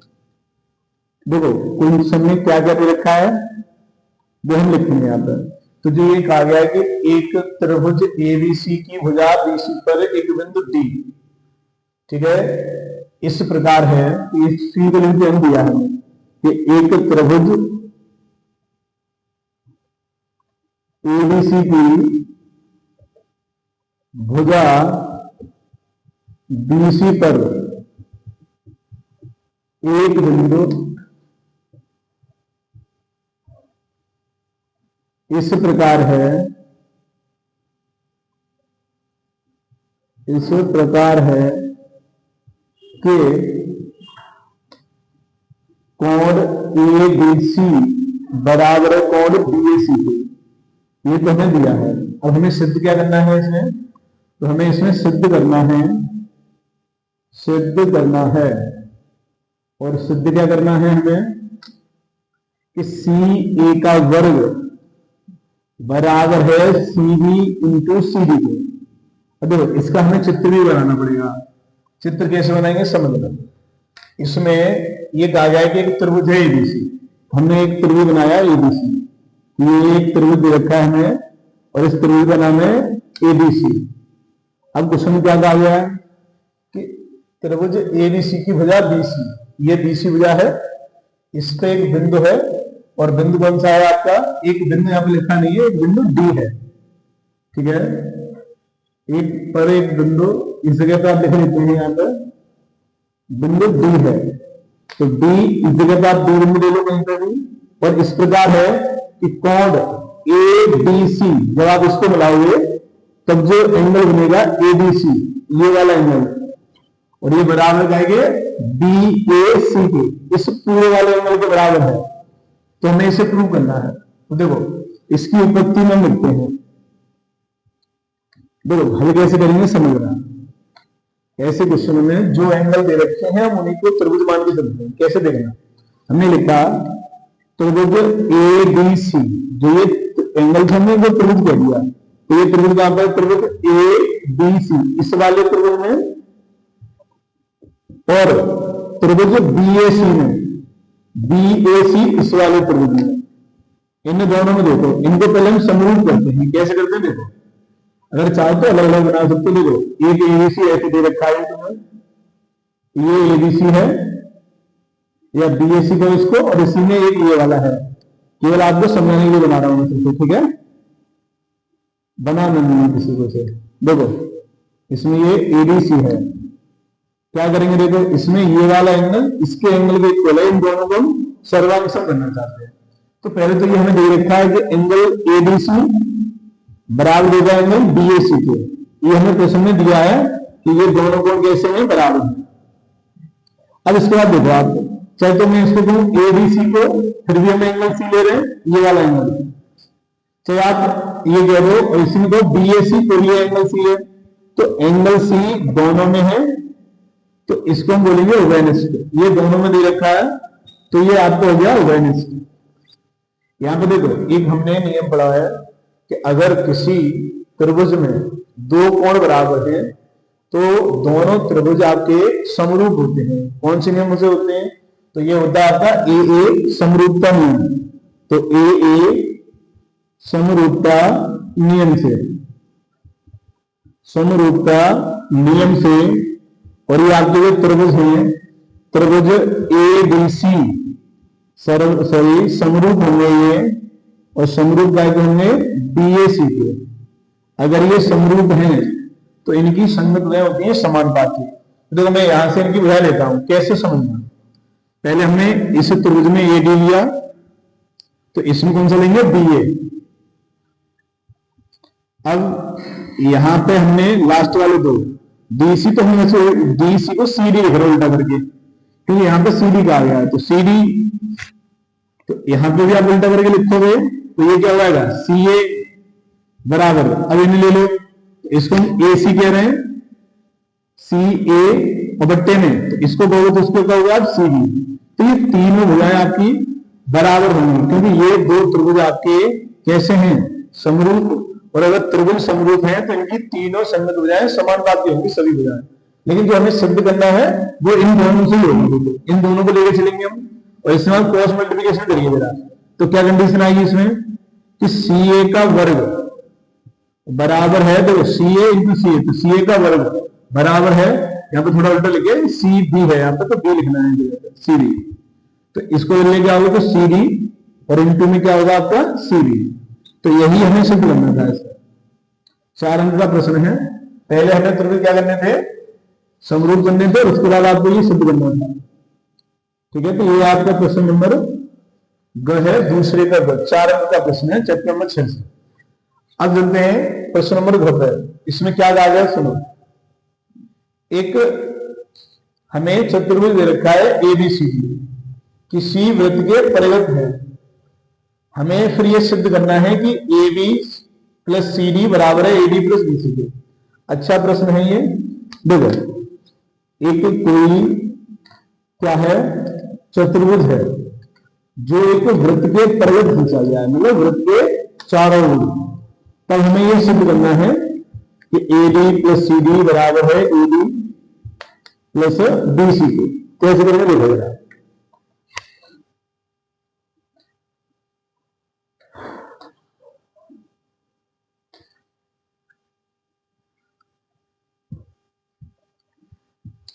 देखिए एक चतुर्भुज है, तो इसमें भी हम इसी कंडीशन के हिसाब से करेंगे इसको हल कि एक हमें इसमें भी दिया है, लिखते हैं भवाले क्वेश्चन में पहले दिया है। क्या दिया है आपको, देखो कि एक चतुर्भुज ABCD, एक चतुर्भुज ABCD एक वृत्त के परिवृत्त खींचा गया है, वृत्त के परिवृत्त खींचा गया है, खींचा गया है, ये हमें प्रश्न में दे रखा है। अब हमें सिद्ध क्या करना है, तो सिद्ध करना है, हमें सिद्ध करना है, क्या सिद्ध करना है कि AD प्लस CD बराबर है AD प्लस BCD। कैसे करेंगे, इसका पहले चित्र बनाते हैं। हमने पहले एक चित्र बनाया है ABCD, तो ये रैंडमली एक चित्र बनाते हैं और इसके अंदर एक आपका वृत्त है,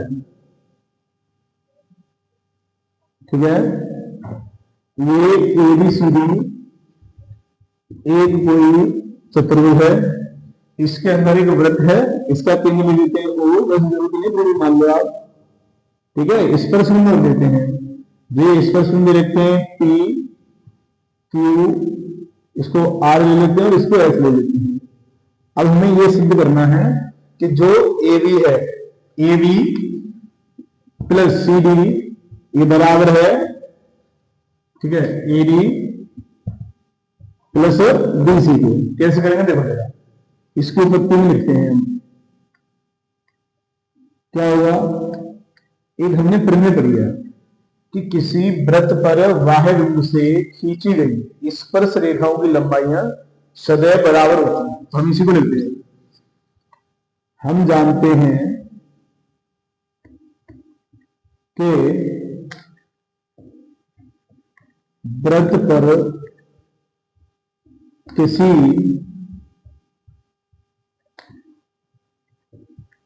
बाह्य बिंदु से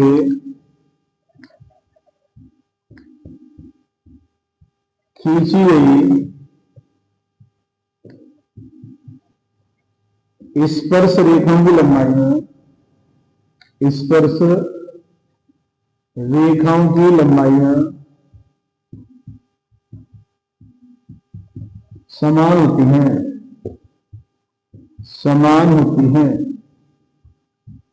इसलिए अगर ऐसा है तो आप सभी के लिए देखो, पहले बिंदु A के लिए देखते हैं, तो यहां से AP और AF पूछे गए हैं, तो AP बराबर होगा AS के, इक्वेशन फर्स्ट। अब इसी प्रकार देखो हम सभी के लिए देखेंगे, इसी प्रकार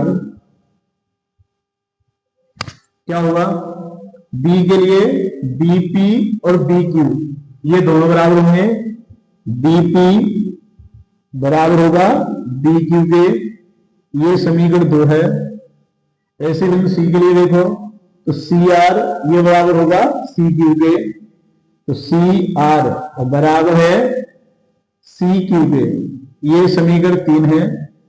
और एक लास्ट बिंदु D को देखो तो DR और DS ये भी दोनों बराबर होंगे, तो DR प्लस बराबर सॉरी DS और समीकरण नंबर 4।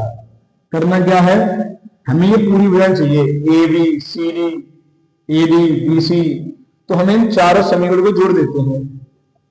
तो यहां पे क्या होगा देखो, समीकरण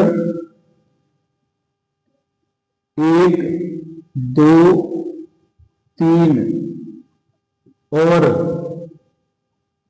4 को जोड़ने पर क्या होगा, जोड़ने पर LHS में LHS जोड़ते जाओ, AP plus BP plus CR plus DR बराबर में d q plus c q plus DS. अच्छा प्लस एक और है ऊपर ये वाला एएस, तो एएस में बाद में लिख देंगे, वैसे पहले लिखना चाहिए था लेकिन बाद में लिख देंगे। देखो अब क्या हुआ यहां से हम जोड़ते हैं एक बार, देखना ए पी इन दोनों को जोड़ते हैं, ए पी में बीपी जोड़ना है तो पूरी भुजा कौन सी होगी ए बी प्लस इन दोनों को जोड़ो c r plus d r तो प्लस सी डी। अब बराबर जोड़ रहा है इसमें, इन दोनों को जोड़ेंगे b q plus c q, तो बी क्यू और सी क्यू को जब आप जोड़ रहे हो तो बी क्यू सी क्यू को जोड़ो तो कौन सा हो रहा है डीसी प्लस डीएस और एएस, डीएस और एएस इन दोनों को जोड़ोगे तो एबी, और यही आपको प्रूव करना है। देखो दूसरे का क्वेश्चन नंबर 10, ये सांख्यिकी का प्रश्न है। इसमें ये कहा गया है कि यदि किसी दिए गए आवृत्ति वितरण के आंकड़ों का माध्यक 28.5 है तो हमें एक्स और वाई के मान ज्ञात कीजिए यदि एन की वैल्यू 60 है। एन मतलब बारंबारता का जो योग है, ये हमें एन और एन की वैल्यू 60 दे रखी है। देखो इसमें हमें फॉर्मूला लगाना है माध्यका वाला ही, लेकिन इसमें एक्स वाई की वैल्यू पूछी है तो करेंगे क्या। देखो सबसे पहले अगर हमें माध्यिका बतानी है या माध्यक बताना है तो संचयी बारंबारता बनाते हैं। संचयी बारंबारता शॉर्ट में आप सी एफ कह सकते हो इसको, कि हमें सी एफ बनानी है। कैसे बनाते हैं देखो एक बार, देखो कल भी बताई थी। देखो यहां पे ये यहां पर रखोगे 5, इन दोनों को जोड़ना है तो कितना होगा x प्लस 5, फिर इन दोनों को जोड़िए तो ये होगा आपका x और प्लस 5 और 20 25, इन्हें जोड़ेंगे तो x प्लस 40 और ये जोड़ेंगे आप अगर तो यहां पे हो जाएगा x प्लस वाई प्लस 40, और इसमें जोड़ोगे लास्ट वाले में तो x प्लस वाई प्लस 45, क्योंकि 40 से 5 45, इनको हल करना है। ठीक है सारी यही रहेगी, इधर इसको हल करते हैं। देखो ऐसे में देखो संचयी बारंबारता का अंतिम पद और बारंबारता का योग सदैव बराबर होता है। ठीक है बारंबारता का अंतिम पद, संचयी बारंबारता का अंतिम पद और बारंबारता का योग सदैव बराबर होगा। तो यहां से एक इक्वेशन बनेगा आपका एक्स प्लस वाई प्लस 45 बराबर में 60, इसको आप हल करिए फिर तो यहां कितना होगा ये, आप यहां से देखते हो तो एक इक्वेशन बना x प्लस वाई बराबर में 60 माइनस 45, तो x प्लस वाई की जो वैल्यू है ये हमारी आ रही है कितनी यहाँ पे 15। ये समीकरण 1 हो गया। दूसरा समीकरण आएंगे माध्यक से। अब वैल्यू हमें कैसे लेनी वो सीखेगा कि इसमें माध्यक वर्ग कौन सा होगा, f कौन सा होगा। माध्यिका का जो फॉर्मूला है, जो माध्यक का फॉर्मूला वही लगाना है। माध्यक बराबर में या माध्यिका बराबर में L plus NY2 minus c f upon में F इंटू में H, तो H होता है इनमें अंतर। इधर लिख लेता हूं मैं, देखो H की वैल्यू कैसे निकालोगे, तो जो इनमें अंतर है इसको आप H कहोगे, तो 10 में से 20, 20 में से 30, 10 का अंतर है तो H की वैल्यू होगी 10। अब ये वैल्यू हम कैसे लें, L H N तो ये है, सी एफ कहां से आए, तो इसके लिए देखो माध्यक दे रखा है। माध्यक जो माध्यिका है इसकी वैल्यू हमें दे रखी है 28.5। अब 28.5 इन वर्ग अंतराल में से किस में आएगा, तो 28.5 आएगा 20 और 30 के बीच में। तो इसको देखो इसमें जो निम्न सीमा है इसको हम कहेंगे L, इसके सामने है ये कहलाएगी आपकी F, लेकिन संचयी बारंबारता में सामने वाला में लेके इससे ऊपर वाला लेते हैं, तो इसके ऊपर वाला इसको आप कहोगे CF। तो यहां से एक समीकरण बनेगा, देखो लगाओ वैल्यू, माध्यिका 28.5 है, L 20 है, N की वैल्यू 60 दे रखी है तुम्हें, तो 60/2 माइनस CF, और CF की वैल्यू दे रखी है हमें कितनी, x प्लस 5, और यहां पे माइनस है तो अंदर माइनस से गुणा कर देते हैं, तो x माइनस 5 और बट्टे में f की वैल्यू है 20 गुणा में h और h का मान कितना दे रखा है 10, तो ये 10 देखो 10 से ये काटो तो 2 बार कट रहा है, इसको इधर भेज देते हैं तो 28.5 बराबर माइनस के 20 बराबर 2 से 60 को काटो 30 बार माइनस x माइनस 5 बट्टे में 2 इन गोल करो 28.5 में से आप 20 माइनस कर रहे हो तो ये हो जाएगा आपका 8.5 बराबर में 30 में से 5 माइनस करो 25 माइनस x बट्टे में 2 से गुणा करो इसका अगर तो ये कितना हुआ 8 दूनी 16 और 0.5 तो 1 16 1 17 तो 17 बराबर में 25 माइनस x इसको उधर भेजेगा तो x बराबर में 25 और 17 उधर भेजेंगे माइनस का 17 तो x बराबर में कितना बचा 25 में से 17 गए 8 तो x की वैल्यू हमारी 8 आ गई। अब हमें एक मान और चाहिए क्या का मान y का मान और पूछा गया तो जो ये x की वैल्यू है इस समीकरण नंबर इस एक में रख दो आप क्या लिख देते हैं x का मान समीकरण एक में रखने पर और एक में रखोगे तो वो क्या होगा यहाँ पे अगर इसमें हम रखें तो x प्लस वाई बराबर 15 तो x के 8 प्लस वाई बराबर में 15 तो y बराबर में 15 माइनस 8 और तो y की वैल्यू कितनी आ गई 7 यही तो वैल्यू आपसे पूछी गई है तो x की वैल्यू कितनी रहेगी 8 और y की वैल्यू कितनी रहेगी 7 तो ये है आपका दूसरे का ड एक दूसरे में लास्ट प्रश्न है एक प्रायिकता का प्रश्न है अच्छा प्रश्न देखो क्या कहा गया है कि किसी कारण 22 खराब पेन 132 अच्छे पेनों में मिल गई केवल देखकर यह नहीं बताया जा सकता कि कोई पेन खराब है या अच्छा है यदि हम इस मिश्रण में से एक पेन निकालते हैं तो निकाले गए पेन के अच्छे होने की प्रायिकता ज्ञात करनी है हमें देखो कैसे करेंगे सुनो जरा इसमें जो हमें दे रखे हैं पहले उसको लिखना पड़ेगा कि कितने अच्छे पेन है कितने खराब पेन हैं तो सबसे पहले हमें खराब पेन दे रखते हैं तो ये दूसरे का अच्छा क्वेश्चन है और इसमें हमें ये दे रखा है खराब पेन ये दे रखे हैं हमें कितने 12 अच्छे पेन और अच्छे पेन दे रखे हैं हमें 132 अब हमें कुल पेन निकालने हैं तो अगर हम कुल पेन देखेंगे मिश्रण में कुल पेन होंगे तो कुल पेन है हमारे इन दोनों को जोड़ दो 12 प्लस 132 को तो 2 और 2 4 ठीक है 3 और 1 4 और 1 तो 144 पेन है कुल हमारे पास कुल 144 पेन है और इसमें से हमें ये पता नहीं चल रहा कि कौन सा पेन खराब है कौन सा सही है 144 में से कोई एक पेन अचानक से निकाला गया है तो हमें बताना है निकाले गए पेन के अच्छे होने की प्रायिकता क्या बताना है हमें निकाले गए पेन के अच्छे होने की प्रायिकता अच्छे होने की प्रायिकता और प्रायिकता का फॉर्मूला हमने क्या पढ़ा हुआ है घटना के अनुकूल परिणाम घटना के अनुकूल परिणाम और बट्टे में कुल परिणाम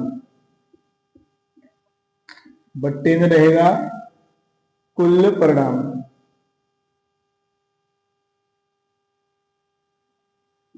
परिणाम ठीक है ना।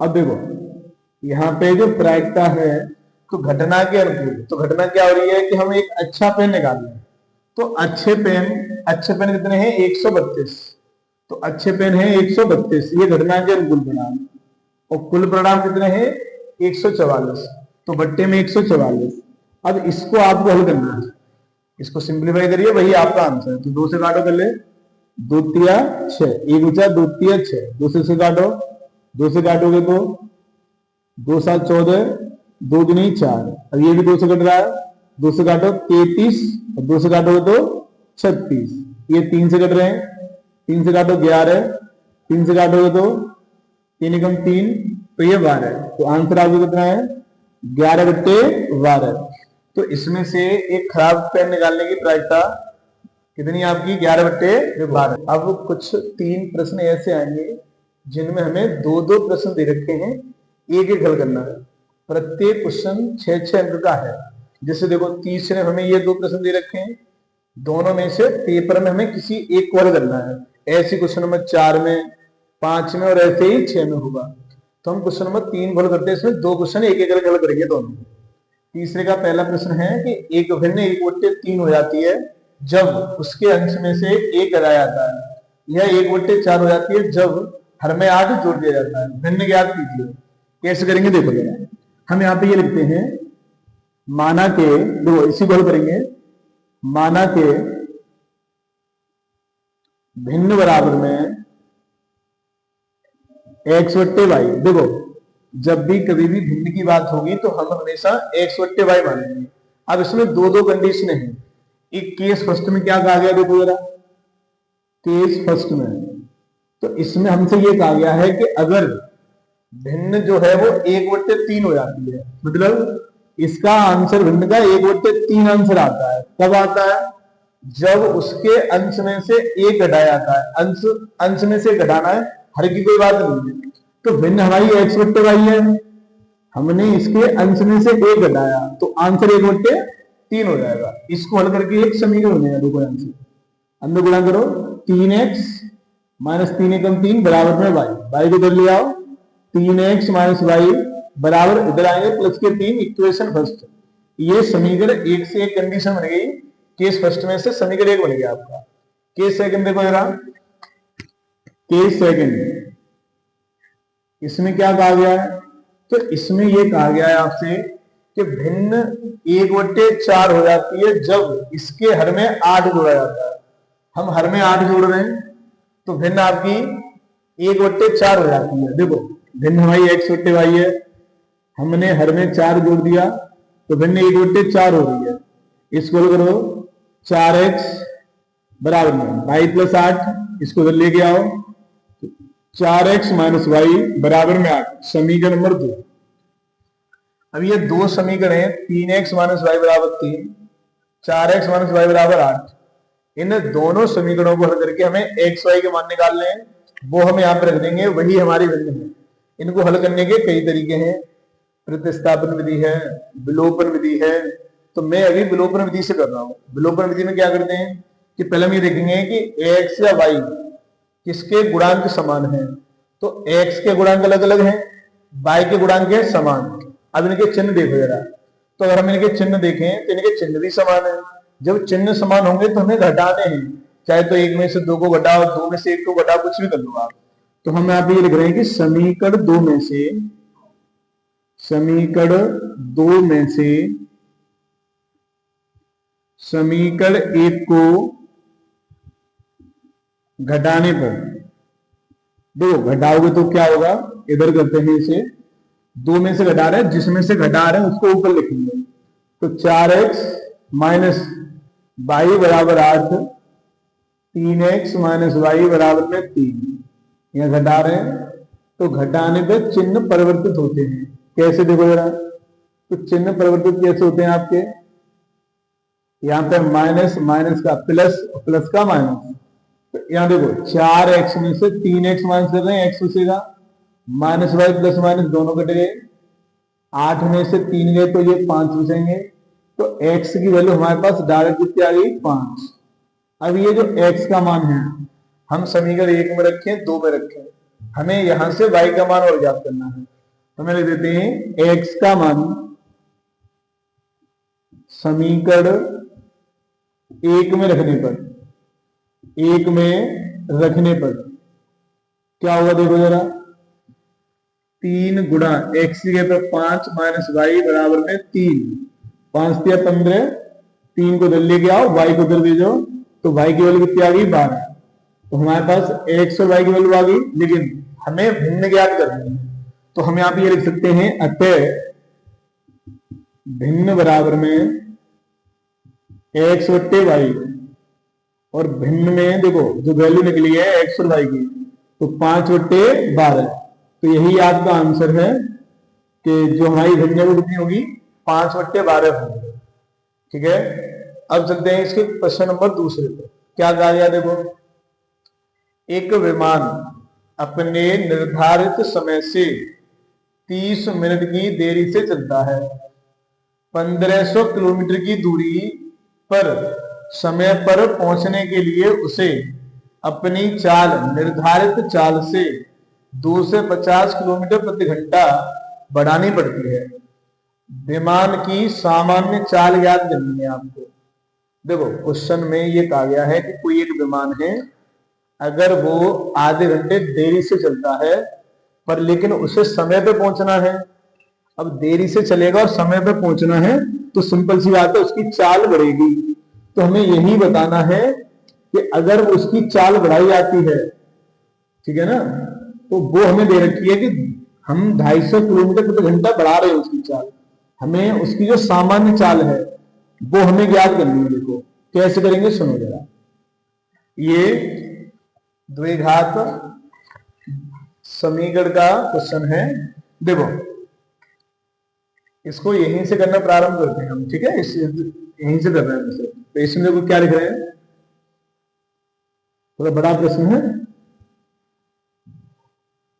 कंडीशन चेंज कर लेते हैं बस थोड़ा। ये कहा गया कि एक विमान अपने निर्धारित समय से, हमें इसकी सामान्य चाल बतानी है। तो सामान्य चाल को हम मान के चलते हैं। पहले हमने ये लिखा, माना के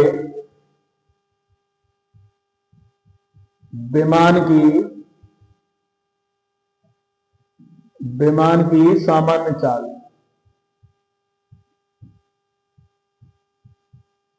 सामान्य चाल, और ये मान लेते हैं x किलोमीटर प्रति घंटा, और दूरी हमें कितनी दे रखी है, 1500 किलोमीटर। तो पहली कंडीशन में तो विमान ऐसे ही गया है, तो इसमें क्या कहते हैं सुनो, हम पहले ये लिखते हैं केस फर्स्ट में। हमें विमान की सामान्य चाल पता है कि x किलोमीटर प्रति घंटा है, तो हम लिख देते हैं कि विमान को 1500 किलोमीटर की दूरी तय करने में लगा समय, और समय बराबर होगा आपका दूरी बट्टे 4। अगर हमें समय निकालना है तो समय बराबर दूरी बट्टे 4। इसको T1 कह देते हैं समय को। दूरी 1500 किलोमीटर दे रखी है, चाल हमारी है x किलोमीटर प्रति घंटा, तो ये समय क्या में आएगा, घंटे में। तो विमान को, जब विमान अपनी सामान्य चाल से जा रहा है तब उसे 1500 किलोमीटर की दूरी तय करने में कितना समय लगेगा, तो 1500 बट्टे x घंटे लगेंगे। अब इसी में क्वेश्चन में जो सेकंड कंडीशन है उसके लिए क्या कहा गया, देखो कि अब की बार विमान लेट हो रहा है, कितना, 30 मिनट। तो सेकंड कंडीशन में जो नई चाल है, हमने चाल बढ़ानी पड़ेगी तभी वो समय पर पहुंचेगा। तो हमें जो नई चाल दे रखी है, हम नई चाल निकालते हैं। तो विमान की नई चाल,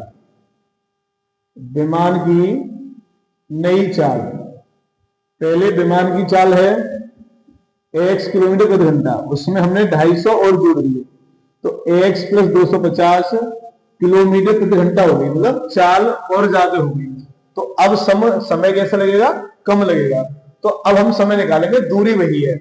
तो हमने यहां पे ये लिखा कि विमान को, सेम वही कंडीशन रहेगी, विमान को 1500 किलोमीटर की दूरी तय करने में लगा समय, और समय बराबर फॉर्मूला भी रहेगा क्या, दूरी बट्टे में चाल। देखिए यहां पे समय को T2 कह देते हैं, दूरी 1500 ही है, और बट्टे में कितना है, तो ये x प्लस 250, और ये भी आंसर घंटे में है। अब देखो प्रश्नानुसार एक बात बताना, जब चाल बढ़ गई तो समय अपने आप कम होगा। हमें इन दोनों का जो डिफरेंस है वो आधा घंटा दे रखा है, 30 मिनट। अब कौन से में से कौन सा घटाएंगे वो कैसे पता करना है, तो यहां पर देखो चाल कम है, यहां चाल ज्यादा है। जब आपकी चाल कम होगी तो समय ज्यादा लगेगा, और ज्यादा समय में से कम वाला घटाना है। तो T1 माइनस के T2, ये हमें 30 मिनट दे रखा है। मिनट को हम घंटे में चेंज कर देते हैं, क्योंकि ये हमारे पास घंटे में ही है। तो यहां कितने होंगे 1500 बट्टे में x माइनस 1500 बट्टे में x प्लस 250 बराबर में 30 मिनट है, घंटे में बदल रहे हैं तो 60 से भाग दे देते हैं। इसको हल कर देखो, 1500 कॉमन मिलेंगे हमें, दोनों पदों में 1500 है, कॉमन ले लिए, 1 बट्टे x, यहाँ पे 1 बट्टे में x प्लस 250, इसको हल करते हैं तो 30 दूनी 60, तो 1 बट्टे 2, तो यहाँ पे 1 बट्टे 2 आ गया। अब इनका एलसीएम लेना और इनको हल करना है, कैसे करेंगे देखिएगा। यहाँ पे 1500 है आपके, एलसीएम लो, तो एलसीएम का लेना है x और x प्लस 250 का, तो x और कोष्टक में x प्लस 250, इनका देखो, इनका इधर गुणा करेंगे, x का इधर गुणा करेंगे, तो यहां पे होगा x प्लस 250 माइनस के x बराबर में 1 बट्टे 2। हल करो देखो, 1500 x से x कट जाएगा, गुणा में ऊपर 250 बचेंगे, अंदर इसका गुणा करो आप, एक्स स्क्वायर प्लस 250 और इंटू में x बराबर में 1 बट्टे 2, इनके गुणा करते हैं, चाहे तो यहां पे कर दो चाहे इधर गुणा कर दो, तो हम दो का इधर गुणा कर लेते हैं, कैंची का गुणा देखो क्या होगा, एक्स स्क्वायर प्लस 250x बराबर में, ये तो 1500 है, गुणा में 2 और आ रहे हैं, तो 25 दूनी 50, तो यहाँ पे पूरे 500 कर दो आप, इनका गुणा करके इधर लेके आओ, x square plus 250x minus 15 पंजे 75 और पीछे आपकी कितनी है 4 जीरो। अब हमें करना क्या वो देखो, गुणा करें तो इकाई, ढाई, सैकड़ा, हजार, 10,000, लाख, 7,50,000 लेके आना है, घटाने पे 5, कैसे करेंगे देखो, सुनो देखो, एक काम करते हैं, 1000 1000 और 750 गुणा करोगे 7,50,000 ही आ रहा है आपका, 750,000 और घटाने पे देखो 1000 में से 750 घटाएंगे तो 250 आ रहा है, तो हम इसके गुणनखंड कर सकते हैं। तो यहां पे आप इसके गुणनखंड करोगे, x square 1000 minus 750 into x और माइनस के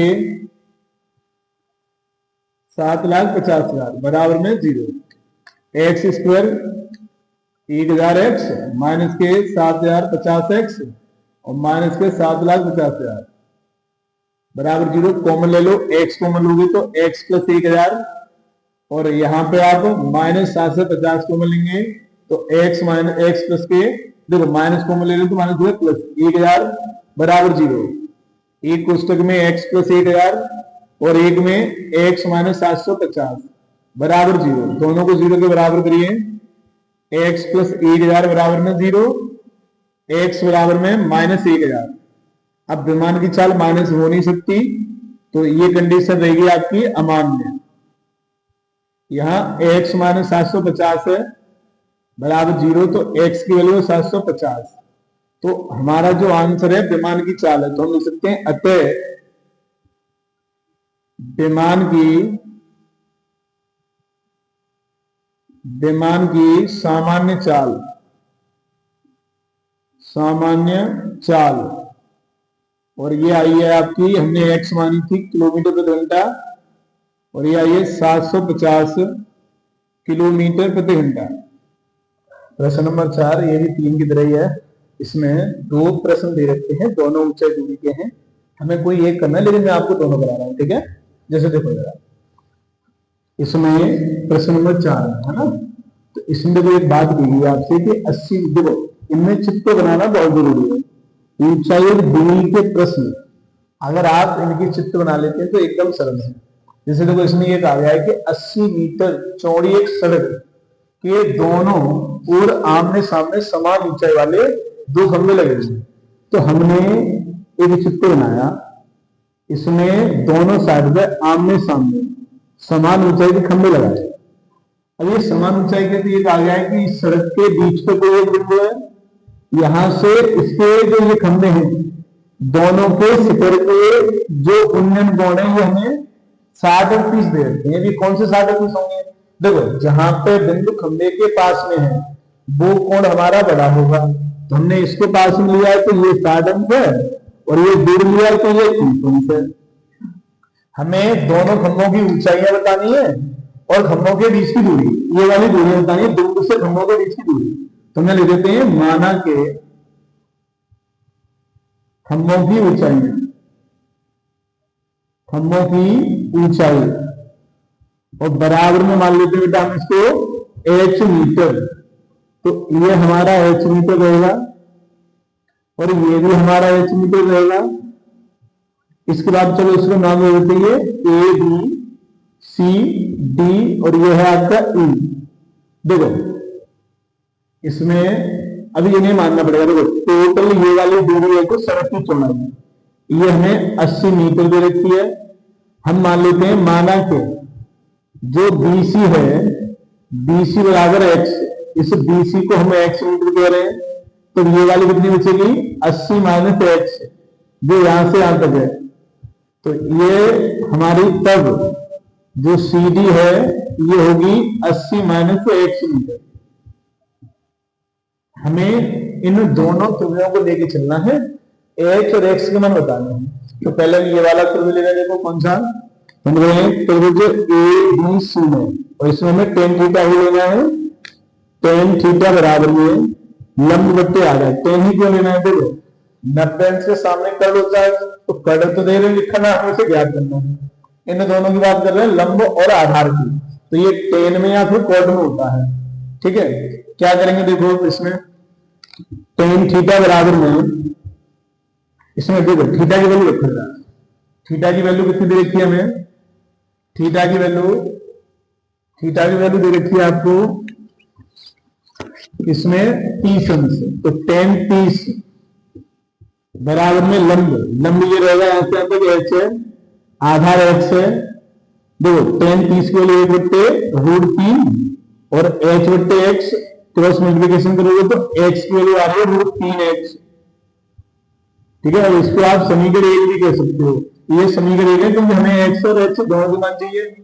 इसके बाद हम ये वाला त्रिभुज ले रहे हैं इधर वाला, तो हम ये लिख रहे हैं त्रिभुज CDE में क्या होगा, CDE में tan थीटा बराबर में लंब बट्टे आधार, थीटा कितना है 60 अंश, लंब कितना है x, आधार 80 माइनस x। देखो लंब ये गया आधार ये गया, इनकी वैल्यू रखो, tan 60√3 होता है, h 80 माइनस x और x की वैल्यू दे रखी है √3h। जब आप क्रॉस मल्टीप्लिकेशन करोगे तो h बराबर में इनको दे दो 80√3 माइनस √3 इंटू √3 3h, इधर आएंगे तो h प्लस 3h बराबर में 80√3, तो ये 3 और 1 4h, 80√3 4 से काटो 20 बार, तो h की वैल्यू होगी 80√3 मीटर। अब हमें क्या करना है, x की वैल्यू चाहिए, तो जो ये h का मान है समीकरण 1 में भरते हैं। x का मान समीकरण 1 में रखने पर रखो जरा आप यहां पे, तो इसकी वैल्यू कितनी होगी हमारे x बराबर में √3 इंटू एक्स, 20√3 इनके अगर आप गुणा करते हैं तो ये कितना आएगा आपका 60 मीटर। तो ये 60 मीटर हो गया।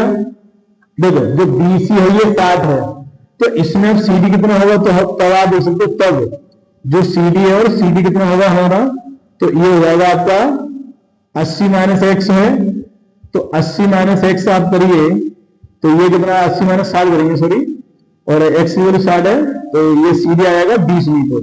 तो आप यहां से ये कह सकते हैं कि जो दोनों खंभे हैं इनकी ऊंचाइयां हमें दे रखी है 20√3 मीटर, और खंभा बिंदु जिस बिंदु के पास में है, हम जिस खंभे के पास बिंदु है उसकी बिंदु से दूरी होगी हमारी 20 मीटर, और जहां पे बिंदु खंभे से दूर है वो होगा आपका 60 मीटर। ठीक है, अब इसका क्वेश्चन नंबर 2 है। इसमें देखो ये कहा गया है कि भूमि के एक बिंदु से एक 20 मीटर ऊंचे भवन के शिखर पर लगी एक मीनार के तल और शिखर के इंजन कोण दे रखे हैं आपको, क्रमशः 45 और 60 है, तो हमें मीनार की ऊंचाई पूछ रही है। ठीक है, तो इसे भी करते हैं।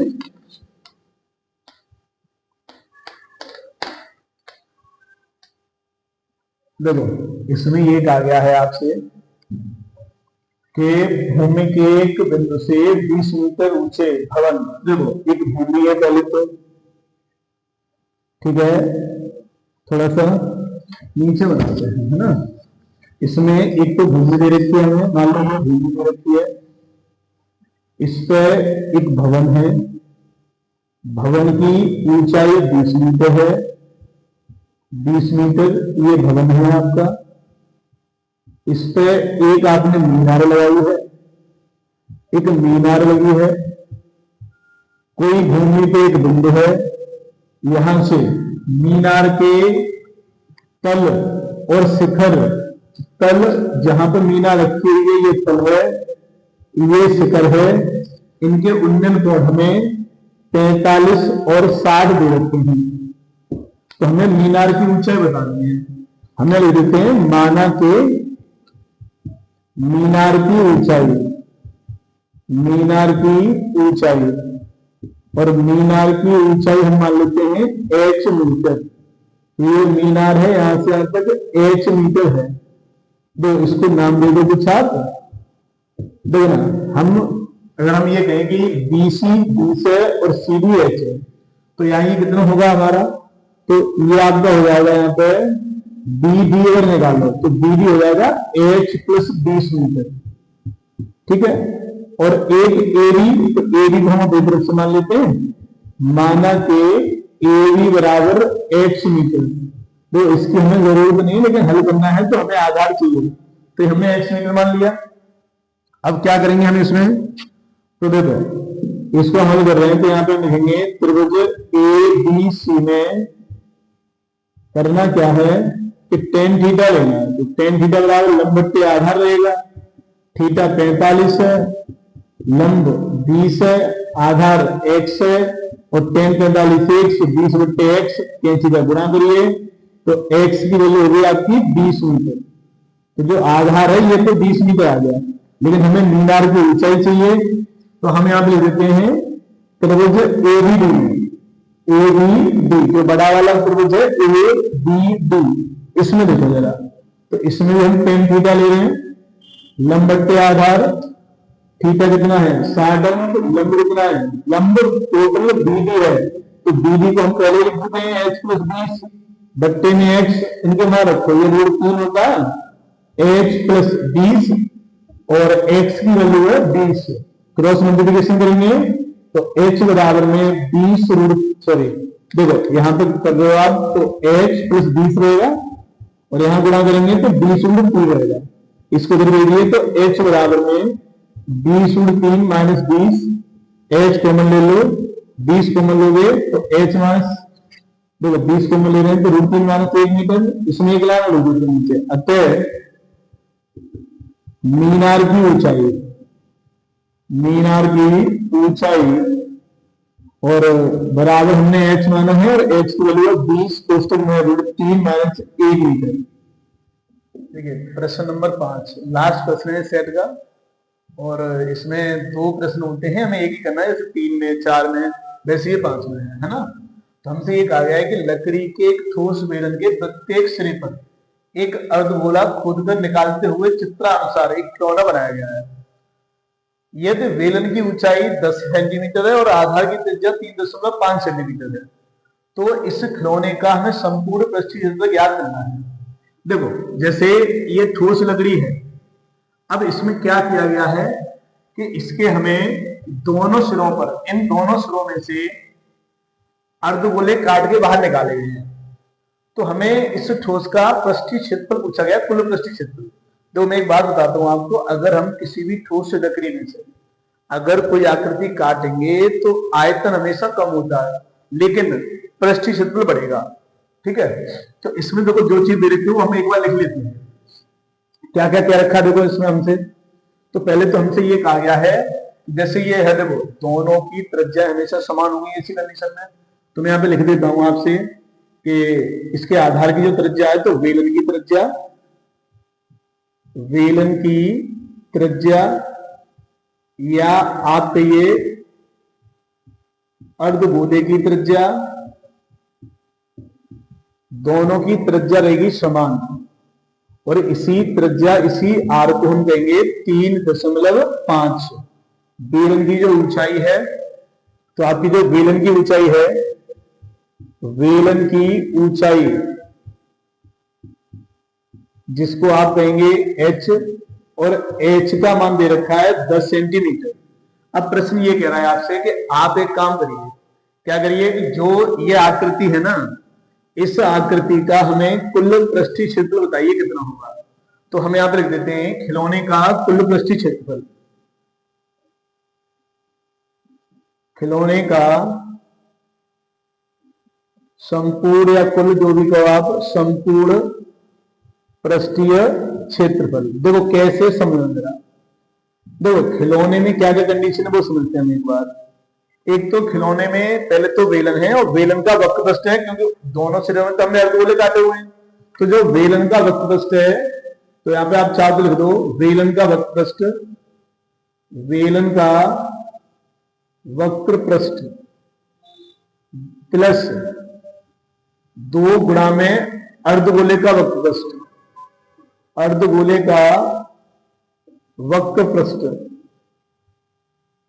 देखो अर्धगोले 2 क्यों है, क्योंकि यहां पर 2 अर्धगोले लिखे हुए हैं, तो दोनों का इसमें वैल्यू रखो। वेलन का होता है 2 पाई आर एच, और अर्धगोले का 2 इंटू इसका होता है 2 पाई आर स्क्वायर। इसको हल करके हमें वैल्यू बतानी है। देखो इसमें पाई की वैल्यू 22/7 में प्रश्न दे रखी हो, वैसे भी अगर दे रखी हो या ना दे रखी हो हम 22/7 ही लगाते हैं। अगर हमें 3.14 दे रखी है तो आप 3.14 लगाएंगे। देखो क्या होगा, आप सुनो जरा।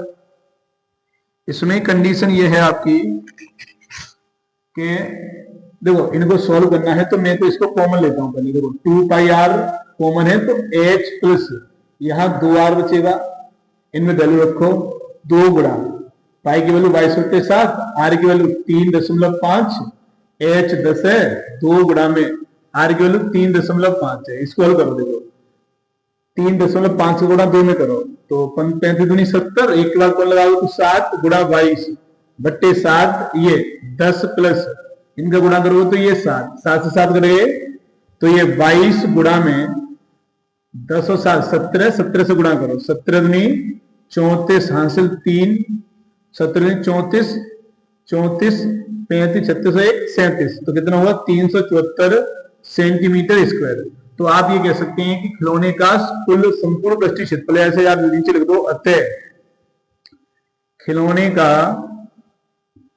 खिलौने का संपूर्ण पृष्ठीय क्षेत्रफल, संपूर्ण पृष्ठीय क्षेत्रफल, और ये हमारा है 374 सेंटीमीटर स्क्वायर। 6 अंक में प्रश्न है। अब इसी में देखो जरा, दूसरे वाले में, दूसरे वाले प्रश्न में, नीचे वाले, हाँ दूसरे वाले प्रश्न में क्या है, देखो इसी चैप्टर से प्रश्न है, क्या है देखो जरा। तो इसमें आपसे ये कहा गया है दूसरे प्रश्न में, एक बार पढ़ो आप लोग, क्या है देखो जरा, बोर्ड पे लिखा है।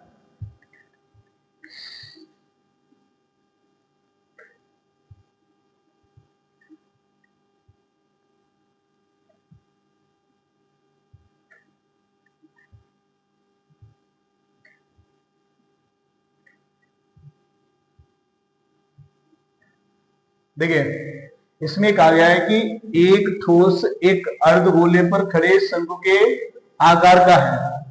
कोई एक ठोस है जो एक अर्धगोले पर खड़े शंकु के आकार का है, ठीक है, इस आकृति में है कोई ठोस। यदि शंकु और अर्धगोले की त्रिज्याएं समान है जिनकी माप 3 सेंटीमीटर है, तो आप यहां पे ये कह सकते हो, हमें ये दे रखा है, क्या क्या दे रखा है यहां पे, तो इसमें हमें दे रखा है पहले तो शंकु की त्रिज्या कहिए आप, शंकु की त्रिज्या, या फिर कहो आप अर्धगोले की त्रिज्या, अर्धगोले की त्रिज्या, और ये हमें दे रखी है 3 सेंटीमीटर। आगे कहा गया है यदि ठोस की ऊंचाई, तो ठोस मतलब ठोस की ये कुल ऊंचाई ठोस की ये मानी जाएगी। तो ठोस की जो ऊंचाई है, ठोस की ऊंचाई और ये आपको दे रखी है ठोस की ऊंचाई है 6 सेंटीमीटर। देखो यहां से यहां तक ये शंकु की ऊंचाई है, ये इसकी त्रिज्या है तो ये 3 होगी, ये भी 3 है। तो हम अगर शंकु की ऊंचाई निकाले यहां से यहां तक वाली, तो टोटल 6 है, फिर की और शंकु की कितनी निकलेगी? तो 3 ये 3 ये तभी तो 6 होगी।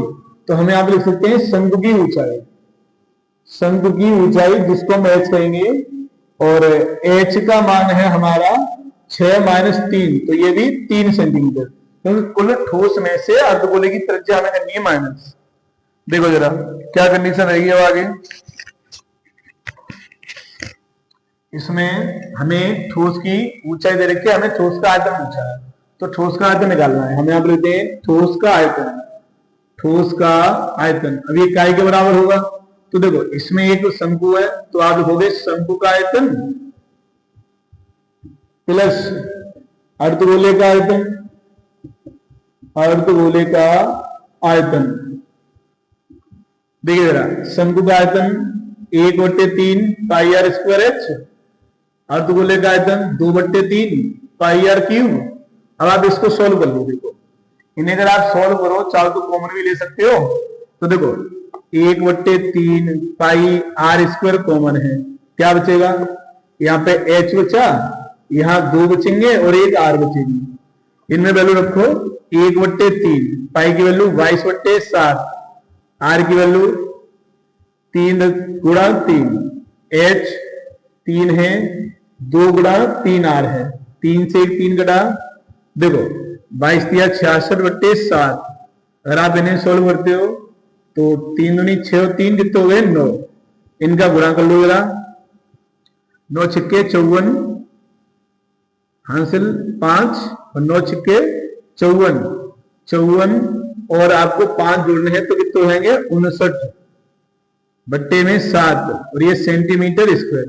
तो आपका जो ठोस का आयतन है ये होगा 594/7 सेंटीमीटर स्क्वायर। का पहला सेटअप खत्म हो गया है, ठीक है। अगर इसमें कोई परेशानी है, कोई क्वेश्चन समझ में नहीं आ रहा है, तो एक बार दोबारा वीडियो बैक करके दोबारा देखना है ना। और अगर कोई डाउट वगैरह है तो कमेंट में जरूर लिखें उसे। कोई भी क्वेश्चन पूछना है तो इसमें व्हाट्सएप नंबर ऐड करवा दूंगा, उस पर आप भेज सकते हो, ठीक है। और कोई डाउट है तो कमेंट जरूर करनी है कि क्या डाउट है आपका।